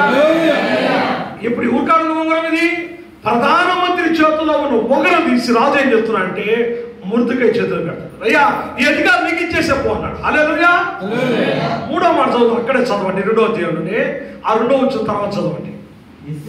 ఎస్తేరు మొర్దెకైని హామాను ఇంటి మీద, ఇప్పుడు ఎవరింటి మీద పోయాడు? హామానికి దండం పెట్టలేదని మొర్దెకై మీద పగబట్టాడమ్మా. హామాన్ని చంపించి రాజాకి ప్రకారం సంపదలుచుకోవాలి. తెలివైన హామాను మొర్దెకై ఎక్కడ చెబితే నాకు పగ తీరదు, వాళ్ళ జనాంగంతో లేపేస్తానని ఒక చట్టం పుట్టించాడు. ఇప్పుడు ఏం చేశాడు తెలుసా? దేవుడు ప్రార్థన చేసిన తర్వాత మొట్టమొదటి ఆ మొర్దెకై చేతని, ఆ హామాను చేతని మొర్దెకైని ఊరేగింపు చేశాడు. నెంబర్ 1. రెండోది ఏం చేస్తున్నాడు? గౌరవం ఇస్తాడు. రెండోది ఏం చేశాడు? ఏ ఉంగరం అయితే హామాను చేతిలో ఉందో ఆ ఉంగరాన్ని మళ్ళీ ఎవరికి పెట్టాడు? మొర్దెకైకి పెట్టాడు. మూడోది ఏం చేస్తాడు చూడండి. హామాను ప్రధానమంత్రి అంటే తనకు కొంత ఆస్తి, తనకు అంతస్తు, కొంత సంపద ఉంటుంది అనమాట. తన ఇల్లు, తన బిడ్డలు ఉంటారనమాట. అయితే ఇప్పుడు ఈయన ప్రధానమంత్రి రాజు తర్వాత రాజ్యం మీద మంత్రి అయితే ఇప్పుడు ఆయన్ని మీద అధికారి ఎవరు తెలిసి? ఇప్పుడు ఎవరింటి మీద? ప్రధానమంత్రి ఇంటి మీద అధికారి ఎవరు? ఇప్పుడు వాకిట్లో కూర్చున్నాడు. అని చెప్తాడు అన్నమాట. ఆ మాట ఆపకండి. ఎక్కడ కూర్చున్నాడు? గుమ్ములో కూర్చున్నోడికి ఊరేగింపు, గుమ్ములో కూర్చున్న వాడికి ఉంగరం, గుమ్మరంలో కూర్చున్న వాడికి ఎవడైతే సంపాదన వాటి మీద గిరి అధికారి కూర్చున్నాడు. హల్లెలూయా. నిన్ను సంపాదనుకుంటాడు వాడు ఇంటి మీద నీకే అధికారం, వాడేం చేయలేదు. ఫినిష్ అంతే. ఆమె చెప్పాలి గట్టిగా. నేను ఊరక మాటలు చెప్తున్నాను, మీరు అనుకున్నారా? వీటన్నిటికి 4-5 ఉదాహరణలు నా జీవితంలో చెప్పేస్తాను. అందరికి టైం చాలని చెప్పడం. ప్రతి దానికి ఉదాహరణ చెప్తాను ఈ పాటలకి. ఆశీర్వాదం. నా జీవితంలో దేవుడు ఇవన్నీ అనుగ్రహించాడు. మా సంఘం చాలా చిన్నది, 30 మంది 40 మంది ఉంటారు. కానీ దేవుడు అంచెలంచెలుగా దీవిస్తా ఉన్నాడు. నేను ఎవరికో చాలా మంది తెలియదు అసలు. పాటలో బైబిల్ కాలేజీ పెట్టేదాకా నేను ఎవరికి తెలియదు. నేను ఎక్కడికి బయటికి రాను, పని ఉంటే తప్ప ఇంట్లోంచి బయటికి రాను. మా భార్య 4 పనులు చెప్తే బజార్కి వస్తాను. మా పాస్టర్లు తిరిగినట్టు బజార్లో చక్కెర కొట్టలేదు. ప్రార్థన ఉండాలా, పని ఉండాలి, బయటికి కావాలంటే. నేను బయట చూడండి కావాలి, నేను అడగండి. ఆయన ఎప్పుడు కనపడుతుంది పాస్టర్ బయట? అస్సలు బయట కనపండి. కనపడాలంటే ప్రార్థన కనపడి. నేను అసలు ఇంట్లో ఉంటా, హాయిగా ఉంటా. నేను అంటాను దేవుడు ఏం చేస్తాడంటే మనం 5 పనులు మనం చేయాల్సిన పనులు చేస్తే పుట్టమట్టే ఇస్తాడు. ఆయన గౌరవాన్ని కల్పిస్తాడు. రెండోది ఏమిస్తాడు? అధికారం ఉంగరాన్ని ఇస్తాడు. మూడోది ఏం చేస్తాడు? శత్రువు మీద కూడా పవర్ని మనకి ఇస్తాడు. మన శత్రువు ఎవరు? మీ శత్రువు ఎవరు? ఆయన ఎవరంటే పడదు. నీకు ఎవరంటే పడదు? పెళ్ళింది నీకు, ఎంత ఇష్టం నీకు, అంత అంత పబ్లిక్ అడగ పాస్టర్ గారు, మీ అత్త ఎలా ఉందో లేదు నాకు తెలియదు, అంత మంచిగా అడిగేస్తే అక్కడ అంతే కదా. మొన్న మా అమ్మ చచ్చిపోయింది, 3 పాడలు మా అమ్మకి, మా భార్యతో పాటు. మా భార్య నేను 2వ వాడిని అనమాట. మా భార్య ఎప్పుడు చూసుకొని 5 సంవత్సరాలు చూసుకొని చచ్చిపోతే మేము ఎత్తేసి, కానీ పెద్ద కోళ్ళు చిన్న కోళ్ళు ఏడుస్తున్నారు బయట సమాధి పెట్టి. మేము ఆశ్చర్యపోయాం, అది చూసింది మనమా వాళ్ళ నాకు అర్థం కాదు. ఎక్కడ సమాధి పెట్టి దగ్గర వాళ్ళే, సమాధి దగ్గర వాళ్ళే చూసే వాళ్ళందరూ ఇప్పుడు అమ్మాయిలకి ఎంత ప్రేమ కావాలా, ఏడమ్మ ప్రేమ, సమాధి పెట్టిగాడ ఏడా సమాధితో అడగాడు, ఇంకెక్కడో ఆ ప్రేమ. ఎప్పుడు చూసినోడు కూడా కాదు వాళ్ళు. నా మాటలు మీకు అర్థమవుతున్నాయి లేదు. కాబట్టి దేవుడు బిడ్డ, దేవుడు వాక్యం సెలవిస్తున్న మాట, మొట్టమొదటి అలాగా ఎదుగా ఉన్న వాళ్ళకి మొట్టమొదటి ఏమిస్తాడు? గౌరవం ఇస్తాడు. 2వది అధికారం ఇస్తాడు. 3వది శత్రువు మీద ఆధిపత్యాన్ని దేవుడు కలిగిస్తాడు. 4వ చూద్దాం, 9వ అధ్యాయం 3వ వచనం. ఎస్తేరు గ్రంథం 9వ అధ్యాయం 3వ వచనం. మొర్దెకైని కూర్చిన భయము కలిగినందున సమస్థానముల యొక్క అధిపతులను అధికారులను రాజు పని వారందరూ యూదులకు సహాయము చేసిరి. ఒక నాయన ఎవరు చూసిపోయేవాడు ఇప్పుడు మళ్ళీ మొదలుపెట్టి ఎక్కడుండేవాడు చెప్తా ఉంటాడు దాన్ని. గుమ్మం గారు కూర్చునేవాడు చూసి రాజుగారికి 127 సంస్థానాలు ఉన్నాయంటండి, రాజ్యం చేసే అధికారులు ఉన్నారే, వాళ్ళకి ఎవరు చూస్తే భయపడి ఇప్పుడు ఎవరు చూస్తే భయం? అందరు రాజును చూస్తే భయపడాలి. ఇంకెవరు చూస్తే భయపడాలి? ప్రధానమంత్రిని చూస్తే భయపడాలి, అంతే కదా. సైన్యాధిపతిని చూస్తే భయపడాలి, కానీ ఇప్పుడు ఎవరు చూస్తే భయపడుతున్నారు? చరిత్ర తిరగ రాసేసాడు ఆ మొర్దెకై. ఎలా రాశాడు? వాకిట్లా కూర్చున్నాడు. గుమ్మంలో ఉండేవాడు ఎప్పుడు పెట్టినా ఏడస్తాడు, రోదనలు చేస్తూ ఉంటాడు. వీడు చూస్తా ఉంటే రాజు గుర్రం మీద ఊరేగాడు, రాజు ఉగరం కొట్టేశాడు, హామాన్ని మీద అధికారి అయిపోయాడు. ఇప్పుడు 4వది ఏం చెప్తాడు సార్? 127 సంస్థానంలో రాజు అధికారులు ఎవరు చూసి భయపడుతున్నారంట?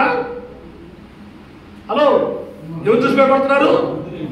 ఎక్కడ కూర్చున్నవాడు చెప్తున్నాండి, వాకిలు కాడు కూర్చున్నవాడు చూసి భయపడుతున్నారండి. హల్లెలూయా.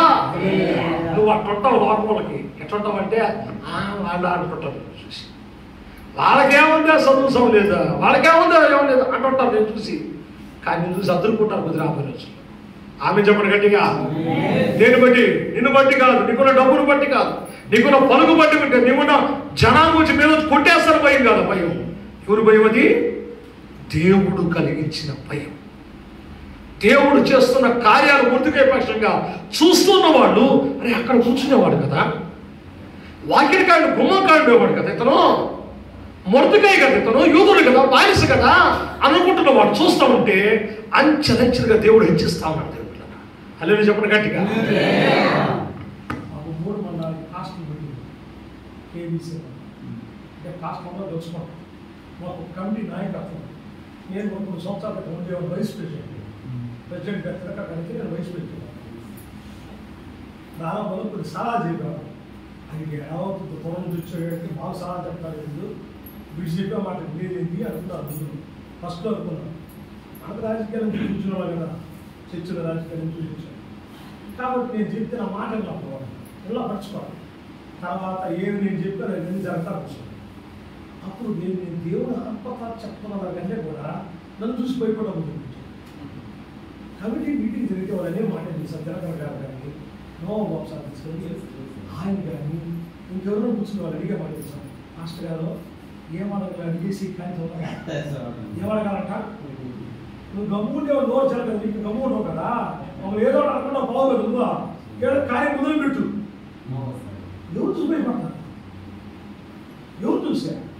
ఆయన సంఘం ఉండబడుతుందనే, లేదా డబ్బులు ఉన్నాయన, లేదా పక్షం మనుషులు కొట్టేస్తారనే, లే ఎవరు చూసి? నాకున్న దేవుని బట్టి. హల్లెలూయా. మీకు ఆ మాటలో నేను ఇక్కడంటే చెప్తా, ఎక్కడంటే చెప్తా. మా సంఘం ఇంకా స్పీడ్ పడుతుంది వాక్యం, దానికి మొక్కలే చేస్తా ఉన్నాను.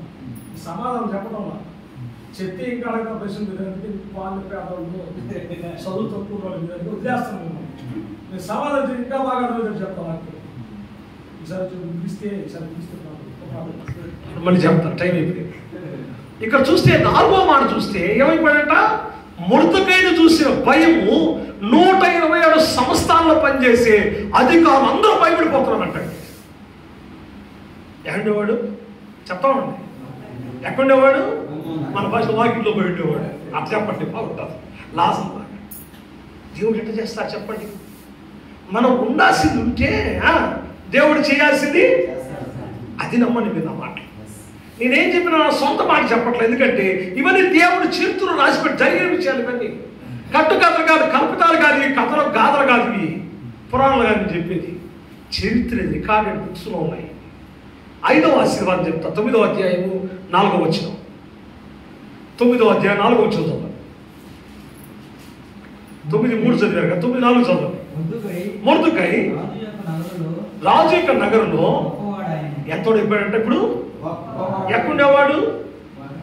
ఇప్పుడు ఎక్కడికి వచ్చేసాడు? రాజు నగరంలోకి వెళ్ళిపోయాడు. హల్లెలూయా, గట్టిగా చెప్పండి హల్లెలూయా.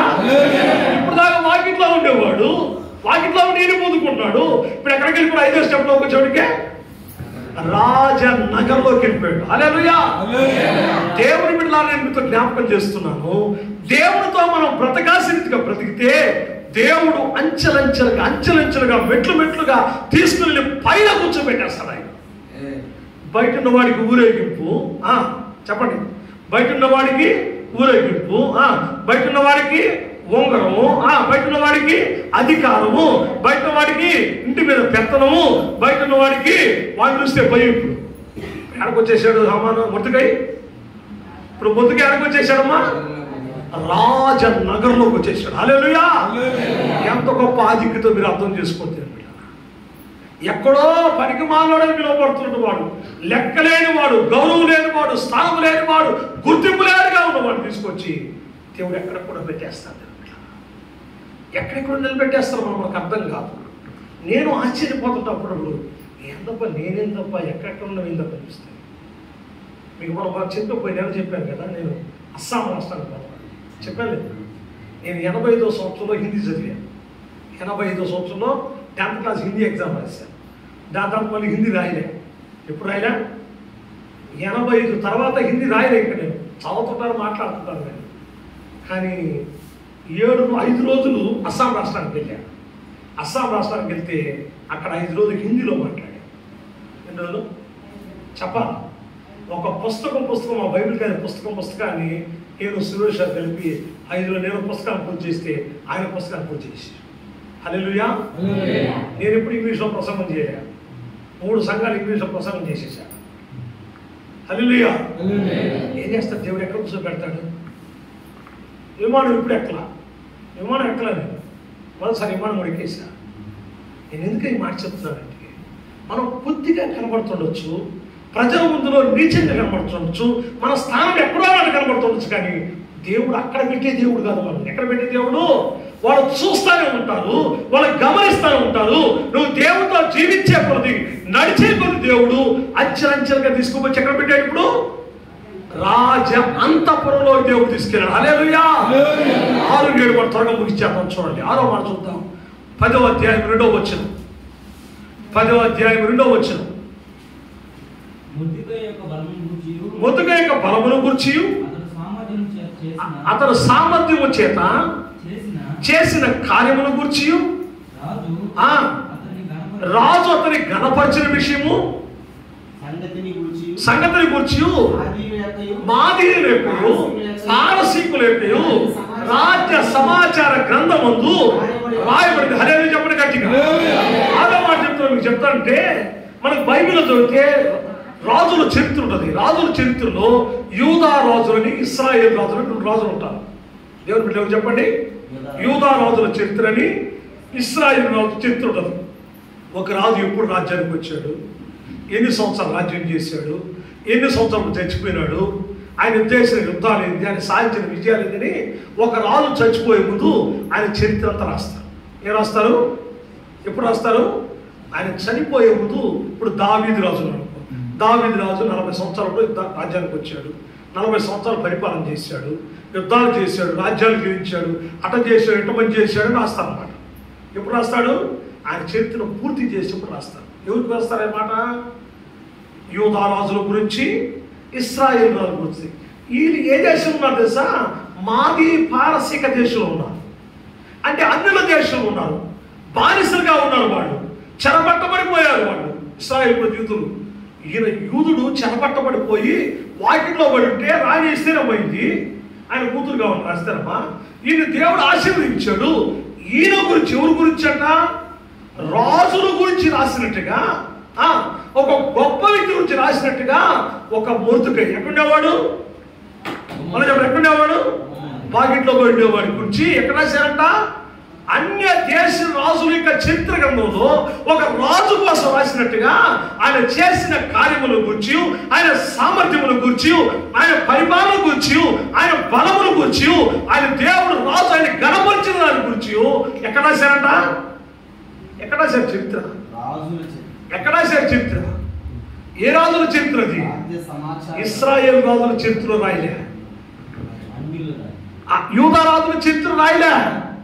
అన్యుల రాజ్యంలో బానిసగా ఉంటే మాది పారసీక దేశము రాజుల చరిత్రలో రాజుల గురించి రాసినట్టుగా మొర్దెకై గురించి రాశాడు. అదే చెప్పండి గట్టిగా, గట్టిగా సభలు పడండి. దేవుడు బిడ్డ, దేవుడు ఎంత గమనించాడంటే ఒక రాజును ఏ విధంగా అయితే గణపరచాలో, ఒక రాజు గురించి ఏ విధంగా అయితే మాట్లాడాలో, ఒక రాజు గురించి ఏ విధంగా రాస్తారో, ఒక బానిసైన వాడు గుమ్మం దగ్గర పడిపోయినోడిని దేవుడు ఎంతగా ఇచ్చాడు? చెప్పాలి, ఎంతగా ఇచ్చాడు? ఒక రాజుకు రాసినట్టుగా అన్ని దేశంలో రాజుల మధ్య రాశాడు. హల్లెలూయా, హల్లెలూయా. నేను పాటకు వచ్చా 22 సంవత్సరాల క్రితం సేవకు వచ్చా. నాకు ఎవ్వరు తెలియదు, ఒక్క కూడా తెలియదు. ఇక్కడ పాట అంటే నాకు ఇష్టం లేని ప్రాంతాలకు పాట ఒకటి. దేవుడిని తిట్టుకుంటా ఉండే లేకపోతే ఇక్కడికి వచ్చాను. నాకు ఇష్టం లేదు ఆడ పోవడం అనుకుంటా వచ్చాడు. వచ్చిన తర్వాత నాకు ఎవరు తెలియదుగా, నేను ఎవరిని పిలవను, కండిషన్ అదనమాట. నేను ఎవరిని పిలవకూడదు, చర్చిలోకి వాళ్ళే కావాలి. చర్చి నా ఇంట్లో నేను ప్రార్థన చేసుకుంటూ వచ్చేవాడు వస్తున్నాను. ఈరోజు వచ్చిన వాళ్ళందరూ వాళ్ళే. నేను ఎవరు పోయాయా రాండి మా చర్చి కానీ పిలవను, నేను కండిషన్ అది. ఎవరు వస్తే వాళ్ళు చేర్చుకుంటా. వాళ్ళు కూడా అడుగుతా, ఎందుకు వచ్చావు, ఏం జరిగింది ఆ చర్చిలో చెప్పంట. ఇంకెవరు ఉంటాడు అక్కడ చెప్పని ఉంటాడు ఎవడన్నా. ఆ చర్చిలో దగ్గర తీసుకుని చెప్తాడు ఎవడన్నా. పాస్టర్ మంచివాడు కాదని చెప్తాడు ఎవరు వచ్చినా కానీ. నిజమే పాస్టర్ చెడ్డాడు, నేను కూడా చెడ్డాడు అని చెప్తాను. ఇంకుంటాడు ఉన్నాడు. రెండో కారణం ఇంకోటి చెప్తాను. నేను అక్కడ ఎందుకుంటానంటే నేను కరాకని గట్టే చెప్తాను. ఎవరు ఎవరితో ఎవరు నాకు దేవుడితో నేను మాట్లాడతాను. అంటే ఎవరిని లెక్క చేయను. నేను ఏ ఇంట్లో ఉంటాను, ఏ ఇంట్లో తింటాను, వాళ్ళు కూడా లెక్క చేయను. వాళ్ళిద్దరు హెడ్ మాస్టర్లు, వాళ్ళిద్దరు పిల్లలు డాక్టర్లు, వాళ్ళు కూడా లెక్క చేయను. వాక్యం చెప్పడం ఎవరిని కరాకని దుమ్మురే వదిలిపెట్టేస్తాను చర్చలో. ఎవరు పిలిచారు నన్ను? ఎవరు పిలిచారు నన్ను? నేను అనుకుంటాను ఈ మాట చదువుతూ అనుకుంటా అన్ని దేశంలో నాకు తెలియని ప్రాంతం తీసుకొచ్చి దేవుడికి నిలబెట్టి ఒక పాస్టర్ చేసి ఒక మినిస్ట్రీని స్టార్ట్ చేసి ఒక 6-7 సేవకులు నాతో పెట్టి 13 సంఘాలు నడుపుతా, ఒక కేవీసీ 3 మండల నాయకుడిని చేస్తా, డివిజన్లో పాస్టర్ల మీటింగ్లో నాయకుడిని చేస్తా, డివిజన్ కమిటీలో మీటింగ్ చేస్తా, పాస్టర్లకు పోయి ప్రసంగం చేస్తా, సంఘాలకు వచ్చి వాక్యం చెప్తా, రాష్ట్రాలకు తీసుకెళ్తా. నాకు తెలుసు అసలు ఏమి దేవుడు ఏం చేస్తాడంట, నువ్వు తెలిసిన వాళ్ళ కాడ కాదు, తెలియని వాళ్ళ కాడ కూడా నీ పేరు చరిత్ర రాస్తాడంట. ఆమె చెప్పండి గట్టి, చెప్పాలి గట్టిగా. చరిత్ర రాసి పెట్టా నీ గురించి దేవుడు. పలానా ఊర్లో పలానా విశ్వాసం ఉండేది, ఆ విశ్వాసం మోకాల మీద ఉంది కాబట్టి ఈ మందిరం కట్టబడింది రాస్తారు ఒకరి గురించి. ఒక విశ్వాసి ప్రార్థనా పనులు ఉండేది ఈ మందిరంలో, దాన్ని బట్టి ఇన్ని ఆత్మలు రక్షించబడ్డానికి చరిత్ర రాస్తాను. పలానా ఊర్లో పలానా పాస్టర్ గారు లేరు కాబట్టి సంఘము ఉజ్జీవపడింది, సంఘము కట్టబడింది, ఆత్మలు రక్షించబడ్డాయని ఒక చరిత్ర దేవుడు రాయిపోతున్నాడు. ఒక విశ్వాసి దేవుడికి డబ్బులు చక్కగా ఇచ్చేది, దశభాగం ఇచ్చేది, సేవకు అవసరం డబ్బులు ఇచ్చినారు వాళ్ళు, కానీ సేవ ఇంత విస్తారంగా జరిగిందని నీ గురించి ఎక్కడ రాస్తాడు? చెప్పాలా? నీ గురించి ఏం చేస్తాడు? ఒక చరిత్ర రాసి పెడతాడు. ఆమె చెప్పాలి గట్టిగా. ఆ మాట మీకు అర్థమవుతుందే అర్థం కావట్లేదు. నేను దగ్గరికి ఎత్తేస్తాను, మీరు అవ్వలేకపోతాను. ఉదయం నుంచి 3 రోజుల నుంచి హాస్పిటల్ చూద్దాం. ఒక్కొక్క మందిని కడుతున్నాం, కట్టా బెడ్లు పోస్తా, ఎండ కూర్చుంటా, నీడ కూడా లేదు. 3 రోజుల నుంచి హాస్పిటల్ చుట్టూ తిరుగుతాం. రాత్రి అంతా హాస్పిటల్, పొగలతో పని మందిరం కడతాం, కట్టప్ మందిరం ఎక్కడ పట్టాలి. ఉదయం నుంచి ఇప్పుడు సమాధి నిర్వహిస్తా ఉన్నాం. అసలు కారులో కూర్చొని నిద్ర వచ్చేస్తుంది కడివేడి కాడి నుంచి. అదే చెప్పి సునీల్ నిద్రపోతుందా, కారులో పడుకోండి సునీల్, నిద్రపోతాం, నేను వాక్యం చెప్పుకొని వస్తానన్నా, జాగ్రత్త మేలుకొని చెప్పినా సార్ అన్నాడు. నేను మేలుకొని దొంగపాటు కూడా చేస్తాను. హల్లెలూయా. దేవుడు ఇక్కడ చూడండి, వాకిట్లో పడిపోయినవాడు, గుమ్మం దగ్గర కూర్చునేవాడు, బాలిసగా బతికినవాడిని దేవుని కొరకు జీవిస్తే ఎంత గొప్ప స్థాయి అంటే, పరాయి దేశంలో, అన్యుల దేశంలో వాళ్ళ రాజుల గురించి రాసుకున్నట్టుగా ఎవరి గురించి రాసిపెట్టాడు చరిత్ర చెప్పాలా? ఒక బాలిస అని చెప్తాను, ఎప్పుడో చెప్తాను. అది కథ చెప్తా ఉండి మర్చిపోబాకండి. అక్కడుంటే పెద్ద విలువ మనకేమన్నా ఇక్కడ కూర్చోబెట్టుకోండి విలువ. కానీ వేడో వాళ్ళు ఆడేమన్నా అనుకుంటారు అందరూ, వాళ్ళకి కనబడవు గంటకి తీసుకొచ్చి బొమ్మ కూడా కూర్చోబెడతాడు. ఆమె చెప్పండి, చెప్పాలి గట్టిగా, నమ్మితే చెప్పండి. నన్ను కూర్చోబెట్టాడు మీకు చెప్తున్నానుగా, మీకు నమ్మితే చెప్పండి, ఆమె చెప్పుకోండి. ఎవరికి ఎదగాల కోరిక లేదు, ఇక్కడే కూర్చొని ఉంది, అక్కడే ఉండాలనుకుంటారు. ఆవిడంట శృంగారం జాగ్రత్త ఉండేవాడు, ఉదయం వేసి వచ్చి పుట్టివాడంట. వాడు ఎప్పుడు చర్చిలోకి రాలేదంట. ఎప్పుడు ఎక్కడ కూర్చునేవాడు? దేవాలయం బయట చర్చి బయట కూర్చొని దేవుడిని ఎప్పుడు అడగలేవాడు, కానివ్వని కానీ సహాయం చేయడు. ఎవరు అడిగేవాడు? చర్చికి వచ్చి కూడా అనుకున్నాడు వాడు. నువ్వు అట్లు చేత ఎవరు అడుకోవాలి? మనం ప్రభువుని అడిగి గొప్ప స్థితిలోకి దేవుడు రావాలని ఒక గొప్ప ప్రణాళిక. చెరో మాట చెప్పేసి ముగిస్తా. 3వ వచనం చదవండి. 3వ వచనం చదివి వాక్యానికి వచ్చారు. చదవండి. 13. యూదులైన ముద్దుకై రాజైన అహష్వేరోషునకు ప్రధానమంత్రిగా ఉండి తన వారందరితో సమాధానముగా మాట్లాడి క్షేమమును విచారించువాడును, యూదులలో గొప్పవాడై తన దేశస్థులకు చాలా మందికి ఇష్టడుగా ఉన్నాడు. అదే చెప్పండి. 7వ మాట చెప్పేస్తాను. 7వ మాట ఏంటంటే, ఇప్పుడు గుమ్మం కాడినవాడు ప్రధానమంత్రి ఏడైపోయాడు? హామాను చంపబడ్డాడు. ఇప్పుడు ఏమైపోయాడు? వచ్చేసాడు రాజు పక్కకి. ఎక్కడికి వచ్చాడు? వాకిట్లో కూర్చునేవాడు, రాజు పక్కన సింహాసనం కూర్చున్నాడు. ప్రధానమంత్రి ఏంటంట, గొప్పవాడు ఏంటంట. చూడండి, అందరితో సమాధానంగా మాట్లాడేవాడంట, అందరితో బాగుండేవాడు, ప్రజాక్షేమం చూసేవాడంట. ఇక్కడ రాస్తాడు, రాజ్యములో ఉండే ప్రజల్లో ఎక్కువ మందికి వృద్ధకంటే ఏంటంట ఇష్టమైన వాడు. దేవుని బిడ్డ, నిన్ను చూస్తే కూడా చాలా మంది రాబో రోజుల్లో చాలా మంచోడయ్యా, చాలా మంచి ప్రార్థన పడయ్యా, ప్రేమగా పలకరిస్తాడు, కష్టం వస్తే మా ఇంటికి వస్తాడు, చేతనే సహాయం చేస్తాడు, మంచి దారి నడిపిస్తాడు, మేము తప్పులను మాకు సహాయం చేస్తాడు అని ఎంతమందిని ఇష్టపడాలా? నీ ఊర్లో ఉండే వాళ్ళలో అత్యధికమైన ఎక్కువ మంది అంటే 70-80% మంది నువ్వు అంటే ఎక్కడుండాలా? ఇష్టమైన వ్యక్తులు ఉండాలి. మా పాస్టర్ నాకు బాప్తీసం ఇవ్వమని పోయా. ఏం చెప్పాడు చెప్తాను.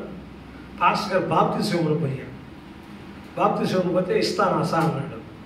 సార్ ఏం చేయాలి సార్ అన్నా. అడిగితే ఏం లేదయ్యా, ఒక పేపర్ ఇచ్చి నువ్వు ఎవరింటికి బాగా రాసుకో, ఎవరింటే నచ్చదు రాసుకో, ఎవరింటే తగ్గు రాసుకోమన్నాడు. సీరియస్గా ఆలోచించి సాయంత్రం లోపల 26 పేర్లు రాసుకోపోయా. ఈ పేర్లు 26 పేర్లు రాసుకోపోయి కష్టపడి ఎవడోడు పడతాం, ఎవడంటే పాపం, ఎవరింటికి పని రాసుకోపోయా. ఏం లేదు, వాళ్ళకి వెళ్ళి సమాధానం పడి వచ్చి బాప్తీసం ఇస్తాను. ఏదా ఆ 26 మంది సమాధానం పడి వచ్చేసి ముందు అతను బాప్తీసం ఇస్తాను ఇంట్లోకి వెళ్ళిపోయాడు. మా ఇంటి ఎంత పెద్దది, పాస్టర్ గారి బుద్ధది. నాకు ఒళ్ళు చరచర మండిపోయింది. మా ఇల్లు లేవా, తలుపు పూసి చెప్పలాడు ఏందినా. నేను ఎవరు అనుకుంటాను, మా అమ్మ నాయన ఎవరు, మా తాత ఎవరు, నాకు పాస్టర్ గారు బాప్తీసం అంటాడు. కోపం కలిగి వచ్చేసిన. మళ్ళీ పాస్టర్ గారు ఇది పక్కలే కదా, క్రైస్తవుడు కదా నేను. మళ్ళీ తెల్లారిపోయి సిగ్గిడిచిపోయాడు. సార్ ఏదో చిన్న పరండి సార్, అది ఒక్కరితోనైనా సమాధానం పడితే బాప్తీసం ఇస్తారంటే పర్లేదు, కానీ 26 మందితో పడమన్నావే అన్నారు. ఇంకో కండిషన్ పెట్టాడు, 3 నెలల్లో పడితే నేను ఇస్తాను ఉన్నంతకాలం, లేక నేను పోయిందాక నేను మారిందాక నీ బాప్తీసం అయినా. నేను పాస్టర్ పోయి దగ్గర బాప్తీసం అది పరిస్థితి ఏంటి? 3 నెలల్లో పడ్డం సాధ్యం కాదు సార్, 6 నెలలు అన్నా కనీసం చూద్దామని. అంటే ఆయన అంటాడా, నువ్వు నిజంగా ప్రార్థన చేస్తే నేను ప్రార్థన చేస్తాను. దేవుడు నువ్వు పోయి అయిపోయినా కరుణాకర్తో నాకు తగ్గు కొట్లాడుకున్నాను, కరుణాకర్తో సమాధానపడే ప్రార్థన చేసి కరుణాకర్ కోసం వాళ్ళ ఇంటికి వెళ్తుంటాను. ఏం చేస్తుంటాను, నా కోసం మా పాస్టర్ ప్రార్థన చేస్తున్నాను, నేను ప్రార్థన చేసుకున్నాక సమాధానం పడాలి. ఇప్పుడు కరుణాకర్ ఇంటికి పోతున్నాను, నేను సమాధానం పడాలి. కరుణాకర్ ఇంటికి పోతే కరుణాకర్ ఏం చేస్తాడు? ఏం గుట్టులు అయిందే, వాళ్ళ ఇంటికి పోతే ఏం చేస్తాడు? 2 దెబ్బలు కూడా చెప్పేస్తాడు. ఇప్పుడు ఇంటికి పోవాలి, భయమా దేనివా? భయం. ఆయన వేసేయా, కాపాడేసేయా, ఆయన కాపాడేసేయా, నేను క్షమించేసే తప్పు నాది వేసేయా అని అనుకుంటా పోతాడు ఇంటికి, కన్నాకి పోతాడు. కన్నాకు ముందు కనపడతాడు, ఇంట్లో కూడా కనపడతాడు, 50 రోడ్లో కనపడతాడు. కన్నాకరా వందలో కన్నాకరా అంట అన్నాను. ఏమన్నా ఆయన ఫ్యాషన్ సీరియస్గా అంటే తల్లి నేను అంటాను, వెళ్ళదు కన్నాకు రోజు పాపం వచ్చింది ఆయన ఇలా పొరపాటు దెబ్బలు కొట్టి సారీ అని అనబోతుంటాను. అనబోతుంటే అన్నా అవన్నీ ఎప్పుడో అయిపోయి పోనా ఎవరు అంటారా? కరుణాకర్ అంటాడు. ఆయన ఎప్పుడో జరిగింది ఇంకా గుర్తుపెట్టుకున్నాను. నువ్వా అబ్బా ఎప్పుడో జరిగిపోయినా నేను ఎప్పుడు గుర్తుపెట్టుకోకపోనా మంత్రాలతో ఉంటాయి మాటించుకున్నాను. ఇట్లా ఒక్కొక్కటి 3 నెలలు ఫినిష్ అయింది. ఎన్ని నెలల సవాల్ తీసుకెళ్ళి ఒక్కొక్క టిక్ కొట్టుకుంటా పోయి చెప్తాను. ఆ రోజు పోయాడు 3 నెలల కల్లా అయిపోయింది 26,000. సార్ నువ్వు పోయి కన్నకు కనుక్కో సార్, నువ్వు పోయి మాధవులు అడుగు సార్, శ్రీశంకులు అడుగుపో సార్, ఆ మధులు అడుగుపో సార్, రవిని అడుగుపో సార్, పో లిస్టులో పేరు నీకు ఇచ్చేసాం పో అని కట్టించేసి ఆయన వారం లోపల ఎంక్వైరీ చేసేసాడు. నేను వదిలేస్తాను అనుకున్నా, నేను టికెట్ కొట్టుకుపోయాడు. నన్ను నమ్మతాడు కానీ ఇంకా చూద్దామని చెక్ చేద్దామని పోయాడు. పోయి ప్రతి ఒక్కరు అడిగేశాడు. ఆయన అడిగేస్తే వాడాకు చెప్పినారు, ఫాస్ట్ గారు నీ గురించి అడిగాడు, సమాధానం పడలేదు అవుతున్నాడు. ఏం కథ బాప్తిజీలో అందుకని వచ్చింది అంటారు వాళ్ళు. అంటే నేను ఏమంటాను మీతో, దేవుని బిడ్డగా ఉండడం అంటే చిన్న విషయం కాదు. అది తక్కువ కోసం జబ్బు కోసమో దెయ్యం పోవడమో చిన్న వాటి కోసం కాదు. దేవుడు అంటున్నాడు, వాకిట్లో కూర్చొని నేను బానిసగా పట్టుకొచ్చాడు సైతాన్ని, అక్కడి నుంచి విడిపిస్తాను, నేను తీసుకొచ్చి లోపల తీసుకొస్తాను. లోపల తీసుకొచ్చి నేను అక్కడ కూర్చోబెట్టను, ఉంగరం ఇస్తా, అధికారం ఇస్తా, సింహాసనం ఇస్తా, పైన కూర్చోబెడతా, కనపరుస్తా. అంతమంది మేము చూస్తే అదుర్గులు చేస్తా ఉంటాను. నేను అంత మాత్రం కాదు, నువ్వంటే అందరికి ఇష్టంగా మార్చేస్తా.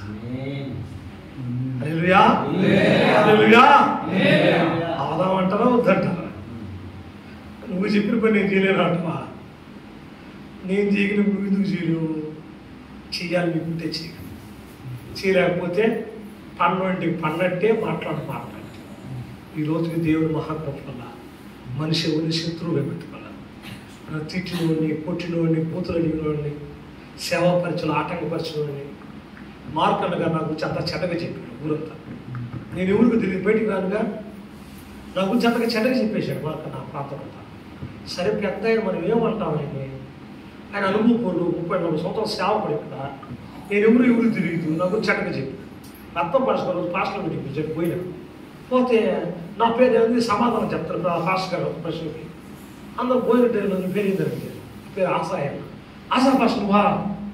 అందరూ ఆశ్చర్యపోయినారు. ఏమంటే నీ గురించి పేరే కన్నా ఎవరు చెప్పింది చెప్పాలి, చెడ్డగిన్నారు నా గురించి.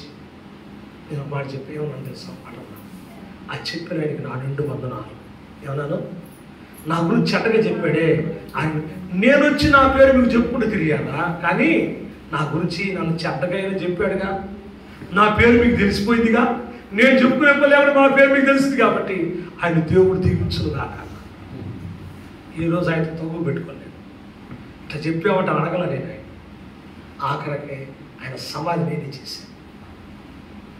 పాస్టర్ ఎవరు మిగల రాత్రి సాయంత్రం నేనే సమాధి చేశాను. అంటే నీకు అర్థం కాడానికి ఈ మాట చెప్పి ఉదాహరణ చెప్పాను అంటే మీకు తెలుసు కాబట్టి అన్న ఇక్కడ చెప్తున్నాను. దేవుని బిడ్డలారా, దేవుని కొరకు క్రైస్తవంగా యూదుడుగా ఉన్నాడు. రెండవది రోషము కలిగిన వాడు ఉన్నాడు. మూడవది బాధ్యత కలిగిన వాడు ఉన్నాడు. నాలుగవది ఆత్మీయ పనులు చెప్పించేసేవాడు ఉన్నాడు. ఐదవది రాజుకు ప్రయోజనం చేసేవాడు ఉన్నాడు. కాబట్టి అలా మనం ఉంటే 7 ఆశీర్వాదాలు మనకు వస్తాయి. తల ఉంచి కలుపుకుందాం, తల ఉంచి కలుపుకోండి, మోకాలు ఉంచుకొని మోకాలు పడండి.